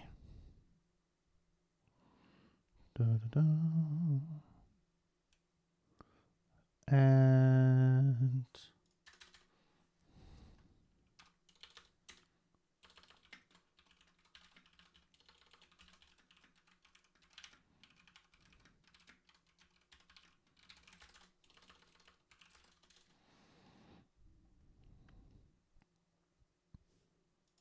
right. And inefficiencies of wealth transfer. One.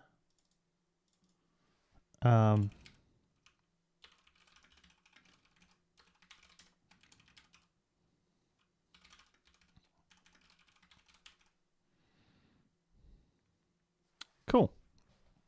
All right. Good. Good. So this is what I want to remember and understand and have in my actual memory. And then if for whatever reason I forget this, then I got my notes to remind me. That is the plan. Cool. Very cool. But I wanted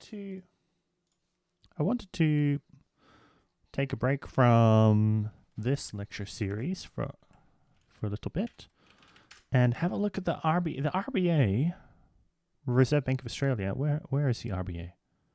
Oh, maybe I have it in here at the top.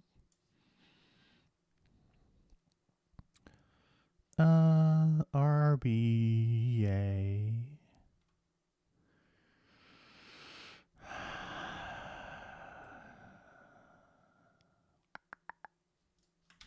RBA. Aha. Hold on. They had education.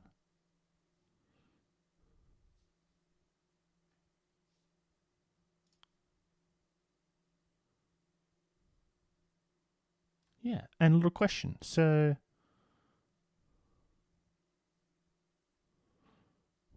I think these have a little.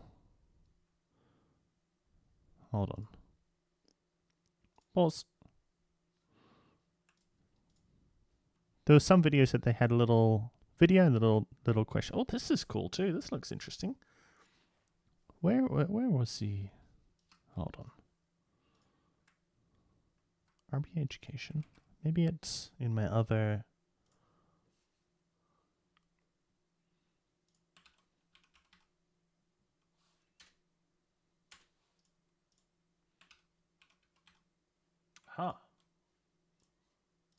Here it is.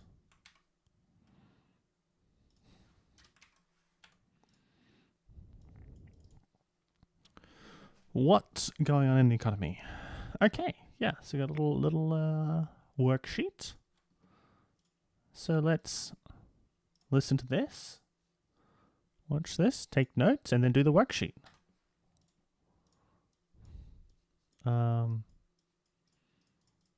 This, hold on, let me close that. Can I just put that there? Great. And where are we going to put this? Economics. New note, RBA.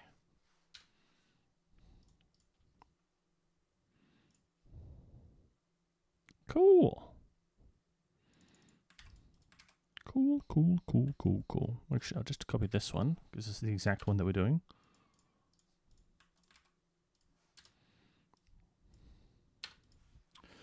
Um,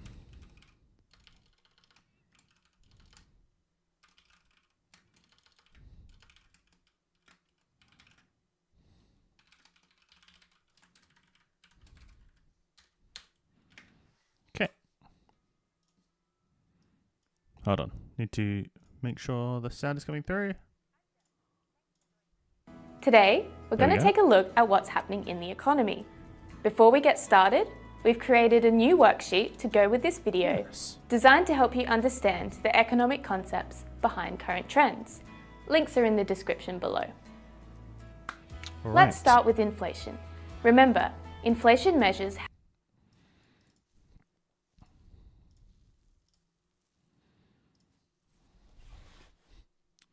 Inflation year ended.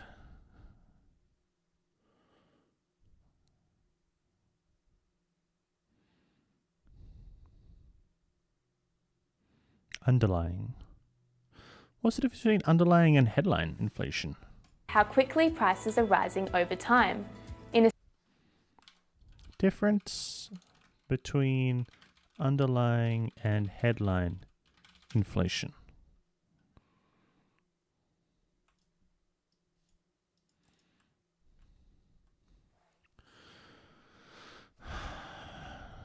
Headline inflation measures changes in the prices of goods and services that are bought by households and is a measure the RBA targets to be between 2 to 3%.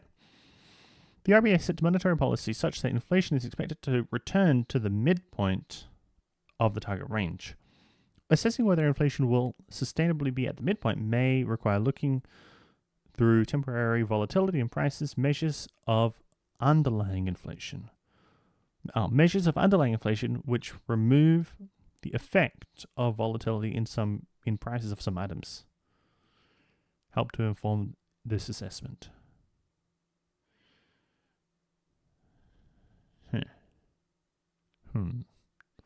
So headline inflation is what we understand. That's change in prices for the same good. Underlying inflation, which remove the effect. Oh, okay. So I guess underlying is it's attempting to remove like outlier or things that are going to mess with the inflation rate. Is attempting to basically provide a more accurate inflation rate, I guess. So maybe one way you could maybe it doesn't include big sales like, I don't know, Black Friday or Cyber Monday, stuff like that. Maybe, I don't know. Headline and underlying inflation are forecast to follow different paths over the next couple of years. Headline inflation is likely to be lower than underlying inflation in the near term, largely due to Australian government's temporary measures to reduce cost of living. And then increases the measures unwind. Okay. And it's lower because the underlying inflation is saying like, oh, well, this is an exception, which, yeah, and this is an outlier event, which we shouldn't take into account as much, right? Something like that. Anyway, something like that. In Australia, inflation has been increasing strongly since the middle of last year and is currently above the RBA's target range of 2 to 3%. So what's been driving this increase? There are two main factors. First, demand for goods and services in the Australian economy has been greater than supply. And second, higher oil prices. Let's start with excess demand in Australia. Even before recent global events, inflation was already too high and sitting above the RBA's inflation target of 2 to 3%.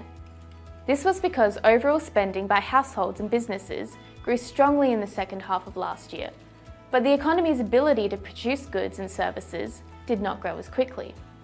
When demand increases faster than supply, prices tend to rise. Put simply, if the same amount of goods are available for purchase, and these goods are wanted by more people, then businesses can charge higher prices. This is often referred to as demand Right. pull inflation. Hold on. And this is how available for purchase, and these goods are wanted by more people, then businesses can charge higher prices. This is often referred to as demand pull inflation. And this is how excess demand has led to higher inflation. Demand pull inflation. Demand pull inflation. Demand pull. Okay. Demand pull inflation. Okay. Okay. Now let's focus on the second reason, rising oil prices. In recent months, oil prices have increased a lot due to the conflict between the United States and Iran. During this conflict, a key shipping route for oil, called the Strait of Hormuz, has been blocked. This disruption has reduced the supply of oil to global markets and caused oil prices to rise. Why does the price of oil matter so much? Well, oil is used to make fuels like petrol and diesel, and when oil prices go up, the price of fuel at your local service station usually goes up too. This makes transport more expensive for everyone, from parents driving their kids to sport on the weekend to a local pizza shop delivering pizzas to homes. Oops. But how do higher fuel prices lead to higher inflation? There are two main channels, a direct channel and some indirect channels. First up, the direct channel. Inflation is measured using the Consumer Price Index, or CPI, which tracks the prices of a basket of goods and services that Yeah, are typically yeah. And purchased so, by like, Australian households. Fuel is one of the items in this basket, around 3% of the average household basket. When fuel prices rise, this directly increases the CPI and therefore inflation. Then we have the indirect channels. There are two key ones. The first one is that rising fuel prices will increase the prices of other goods and services, everything not basically. just petrol and diesel. This is because it increases costs for businesses that use fuel to produce and sell their goods and Basically. services.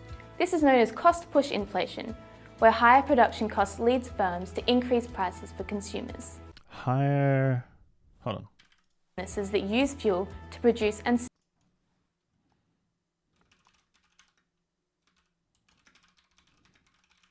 And also, I guess, like feed goods. sell their goods and services. This is known as cost push inflation, where higher production costs leads firms to increase prices for consumers. Fuel is an input into production. It's used by almost every industry, including to transport goods. Let's take an example of something seemingly unrelated to fuel, say strawberries. Farmers use fuel in tractors to prepare their fields, and once the strawberries are picked, they need to be transported from farms to supermarkets. This means that the cost of producing and selling strawberries is higher due to higher fuel prices. A more obvious example is the cost of flying on holiday. Because planes use jet fuel to fly, it will cost more for airlines to run each flight. So higher fuel prices raise the cost to produce almost all goods and services, though not all by the same amount. Let's show how this affects inflation using aggregate demand and aggregate supply. Aggregate demand is the total spending on goods and services in the economy. Aggregate supply is the total amount of Total spending on goods and services. Okay, yeah, aggregate supply, total amount of goods and services. Yeah. goods okay. and services I don't need that can to. be produced. With higher production costs, a firm would need to charge more to supply a certain amount of goods. Yeah. And if we add up the effect on all firms in the economy, it will be represented as a shift upwards in the aggregate supply curve.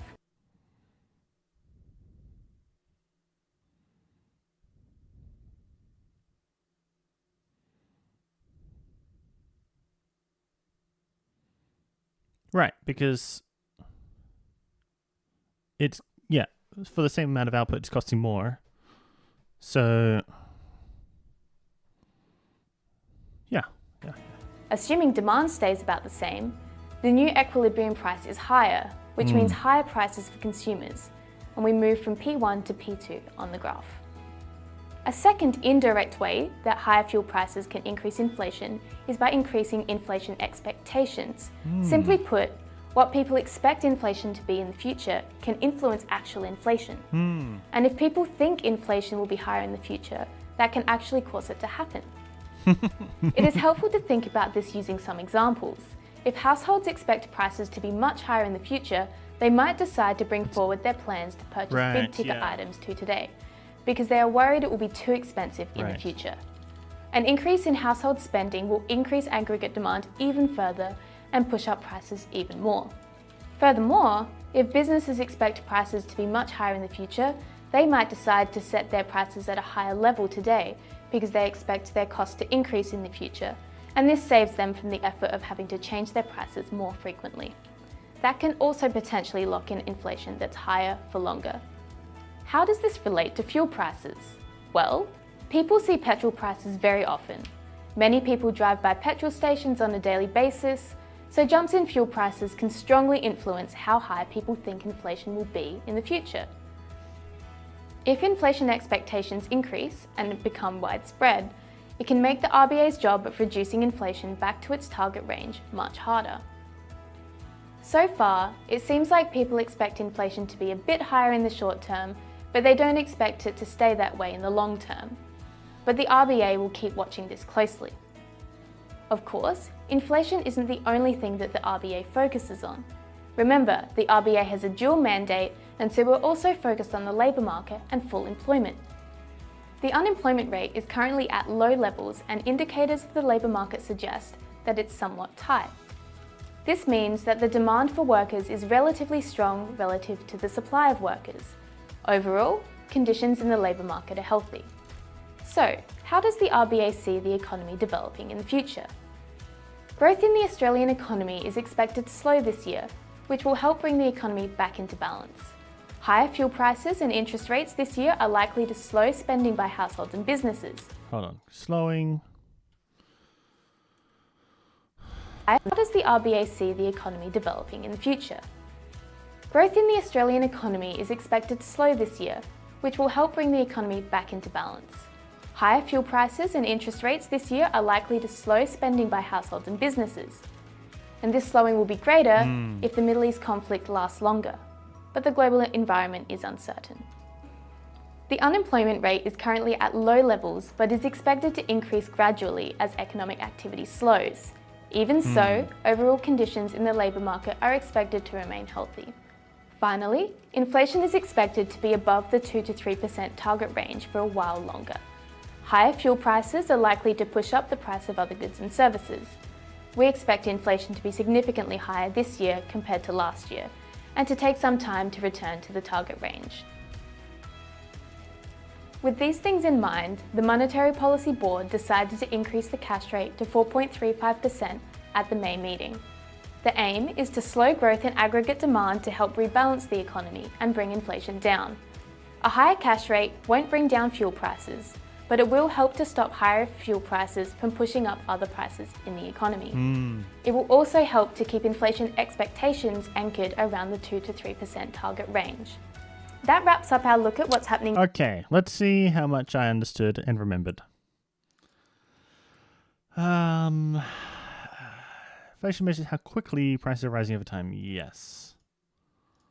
Can I not draw on this? How do I draw on this? Hold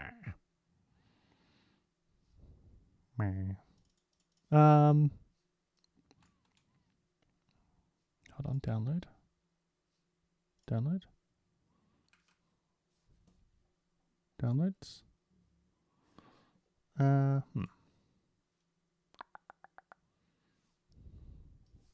Boom. You in there? Can I not draw on this? Why can't I draw on this? New drawing? Org.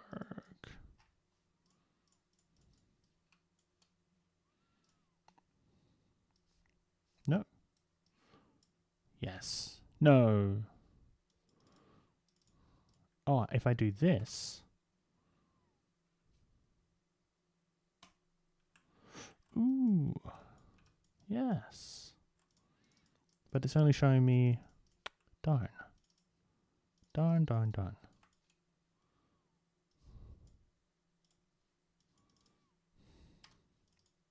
Oh, if I do... Oh. No. Hold on. Delete. If I do that as pages import PDF. Ooh, okay. Okay, we got there in the end.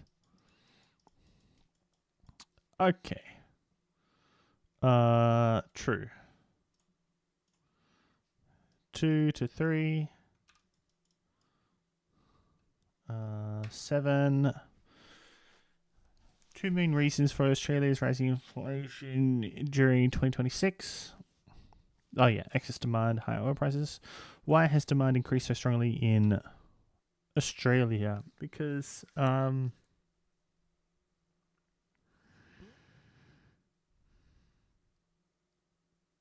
consumers are overspending. Something about overspending.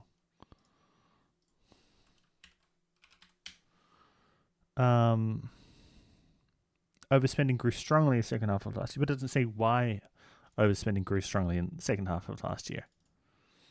Companies ability, but it's that wasn't actually covered. Actually, in the video, it's just overspending grew strongly in the second half of last year.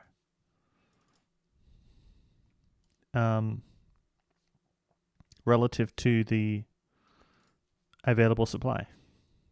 Bad question. Why have oil prices especially increased? Well, yeah, the Middle East crisis. Distinguish between aggregate demand and aggregate supply. Aggregate demand, the total demand for goods and services in the in whatever market you're talking about. So in the Australian market, and then total amount of goods and services produced.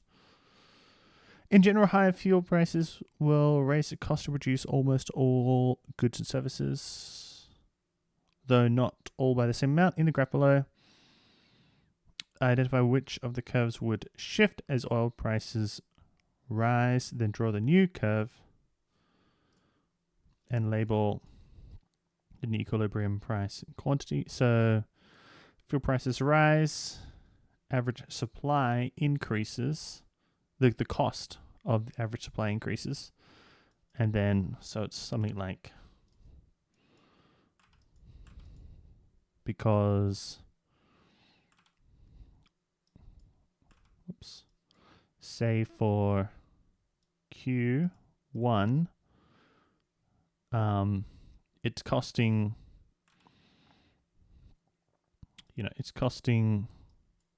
say for Q1 price here to produce the same amount,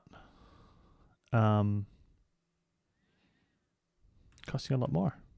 Yeah. So it's going to increase. So this is a new equilibrium.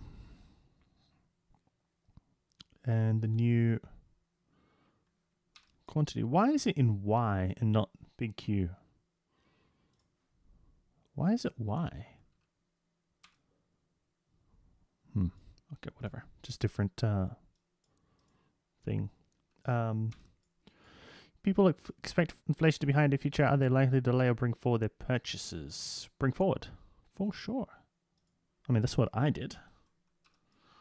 If businesses expect inflation to be higher in the future, how are they likely to raise prices today to account for the future? Yeah, they expect higher costs in the future. RBA's dual mandate. Inflation and unemployment.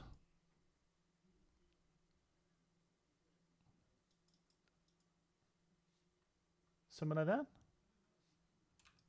Or labor market unemployment? Well, labor market and unemployment are like the same thing. Okay, hold on.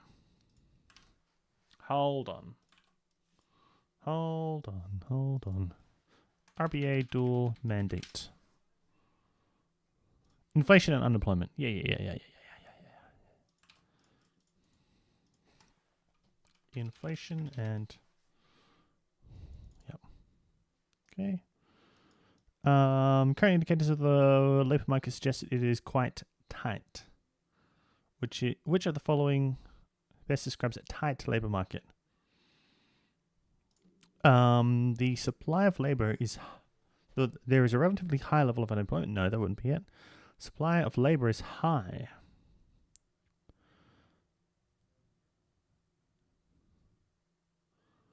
Relative to the demand for labor.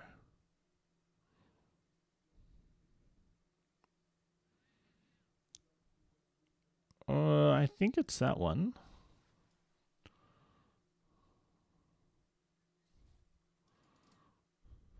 Tight.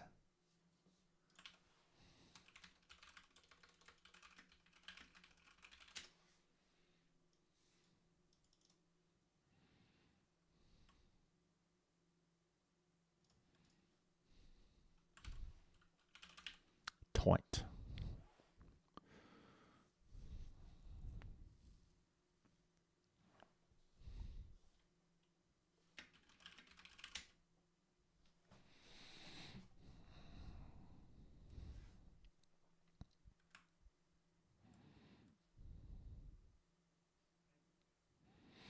When the blue bar for an indicator is to the right of the chart, it suggests a tight labor market.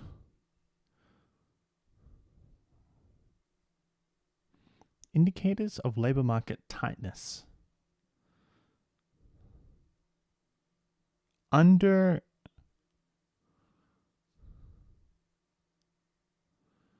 oh.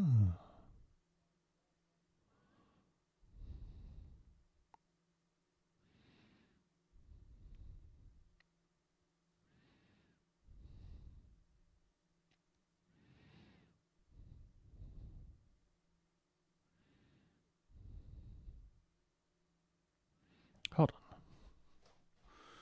When the blue bar for an indicator is to the right, to the right. Okay, and so what is tight actually? I would assume it means that there's low unemployment.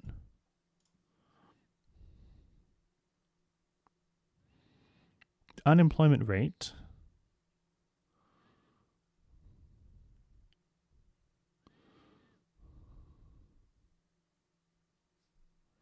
Hold on.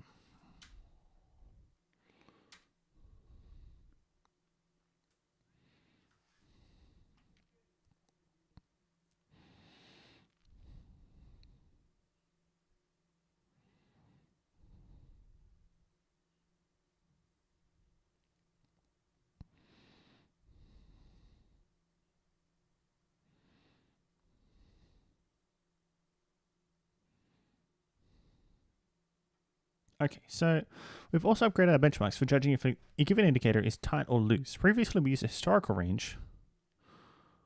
For example, the proportion of adults with a job or looking for a job has steadily trended up. Oh, in recent decades. So, all looking for a job. Okay. So, assessing the current rate against the last 30 plus years would be misleading. Okay. Our new approach tries to account for underlying trends in each indicator using 4 different statistical detrending methods. Providing a range for where we think each indicator might be at balance. Oh, okay.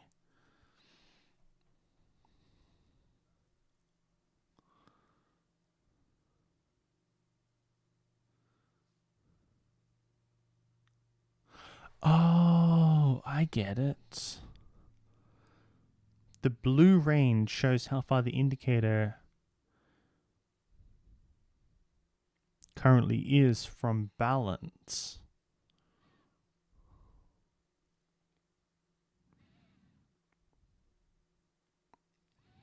When the blue bar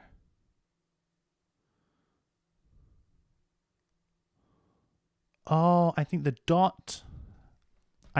dot means it's balanced.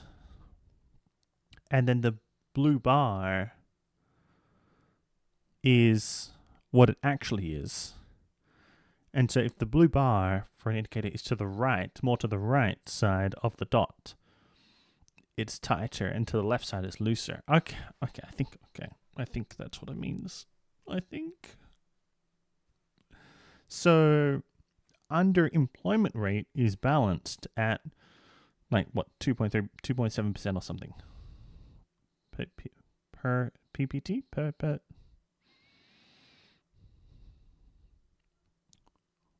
I don't know, points per trillion. Points per something.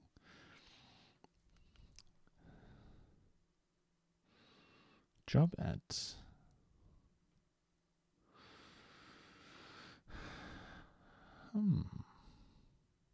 Vacancies. Okay. Anyway. Okay. So demand. What are the best? What should the following best describes a tight labor market?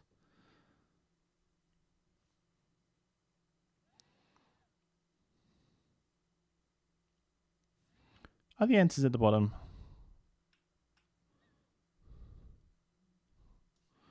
Where are the answers? What is my little exercise? Here it is. For teachers? Aha. Okay. Okay. Well, we'll lock it in. We'll lock in. We'll check after. Where is my? Here it is. Okay. Let's keep going. We'll check after.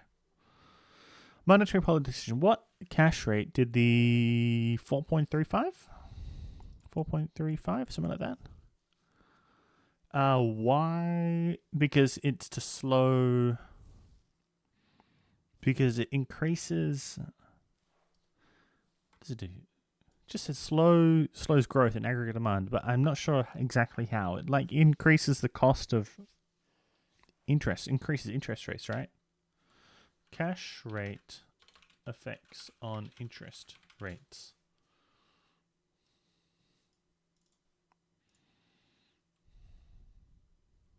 Oh, 3.5. What is the cash rate? The cash rate is the interest rate that banks pay to borrow funds from other banks in the money market overnight. It influences all other interest rates, including mortgage and deposit rates. Okay. It's the interest rate on unsecured overnight loans between banks. Right.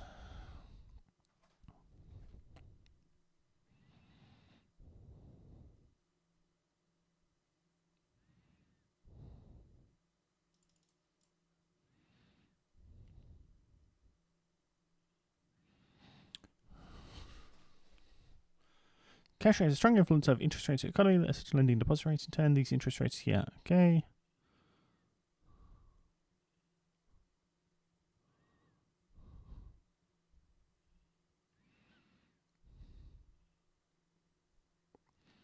Okay. Basically, slow econ. Because we want to lower inflation. Explain the concept of demand pull inflation. Demand pull, when there's higher demand, like the overspending,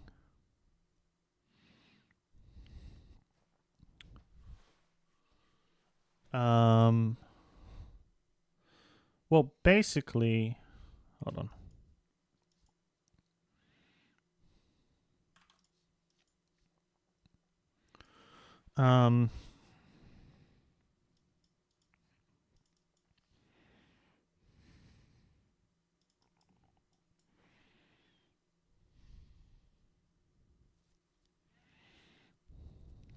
I mean, if people are willing to pay more for the same thing, so we have a outward shift of the demand curve, because now they're willing to settle at a higher price.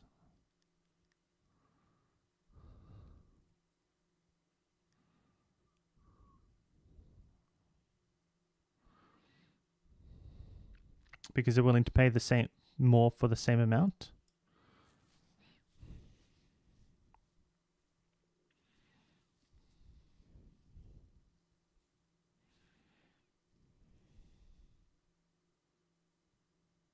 Right? Oh, there's the graph. How does rising oil price lead to higher business costs for business? Well, many ways. So the ways, so directly, fuel prices, businesses require everything, like a transport business. Well, needs fuel, but also like every business is using fuel and to move stuff around, but also like feed goods. So like if a business is say using plastic bottle caps or something as part of the manufacturing process, well, because plastic is a output good of, like, it's in the supply chain of oil, right? Oil, plastics. Then that's going to raise the price of, one of the, I guess, would you call it feedstocks or feed goods, whatever it is, inputs into that business. Yeah. Give an example of how inflation expectations can lead to higher inflation for consumers and businesses. Well, yeah, consumers. If consumers think inflation is going to be really high tomorrow, then they're more likely to spend now, which increases the demand, which creates a demand pull inflation, I guess. And businesses, if they think inflation is going to be higher tomorrow, they'll price it in today, increase the prices now, to cover the costs for tomorrow. All right. There was one. Let me just double check. Yeah, 80. Yeah, okay. So at least that was right. And yeah, okay. Demand for labor is high relative to the supply of labor. Okay, so I guess it's tight because there's not a lot of wiggle room between the demand and supply for labor. Right. Okay. Let me just double check. Yeah. Yeah. Yeah. Yeah. Yeah. Yeah. Yeah. Yeah.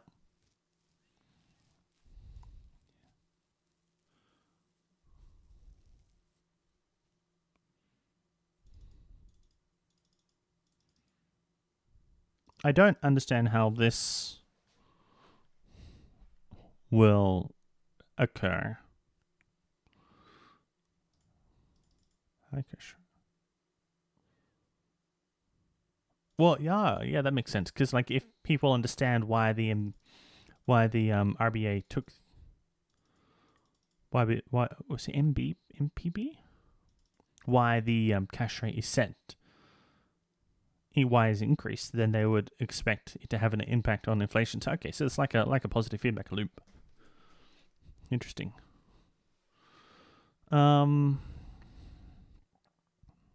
Excess demand, yep, which pushes it up.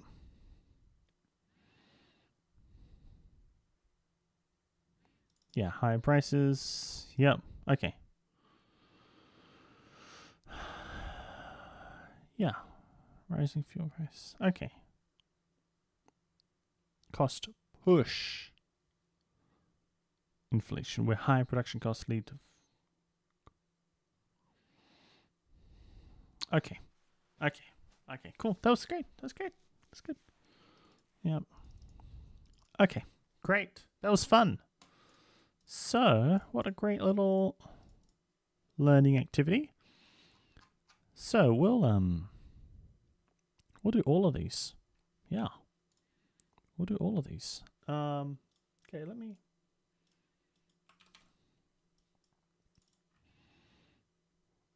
How am I gonna track?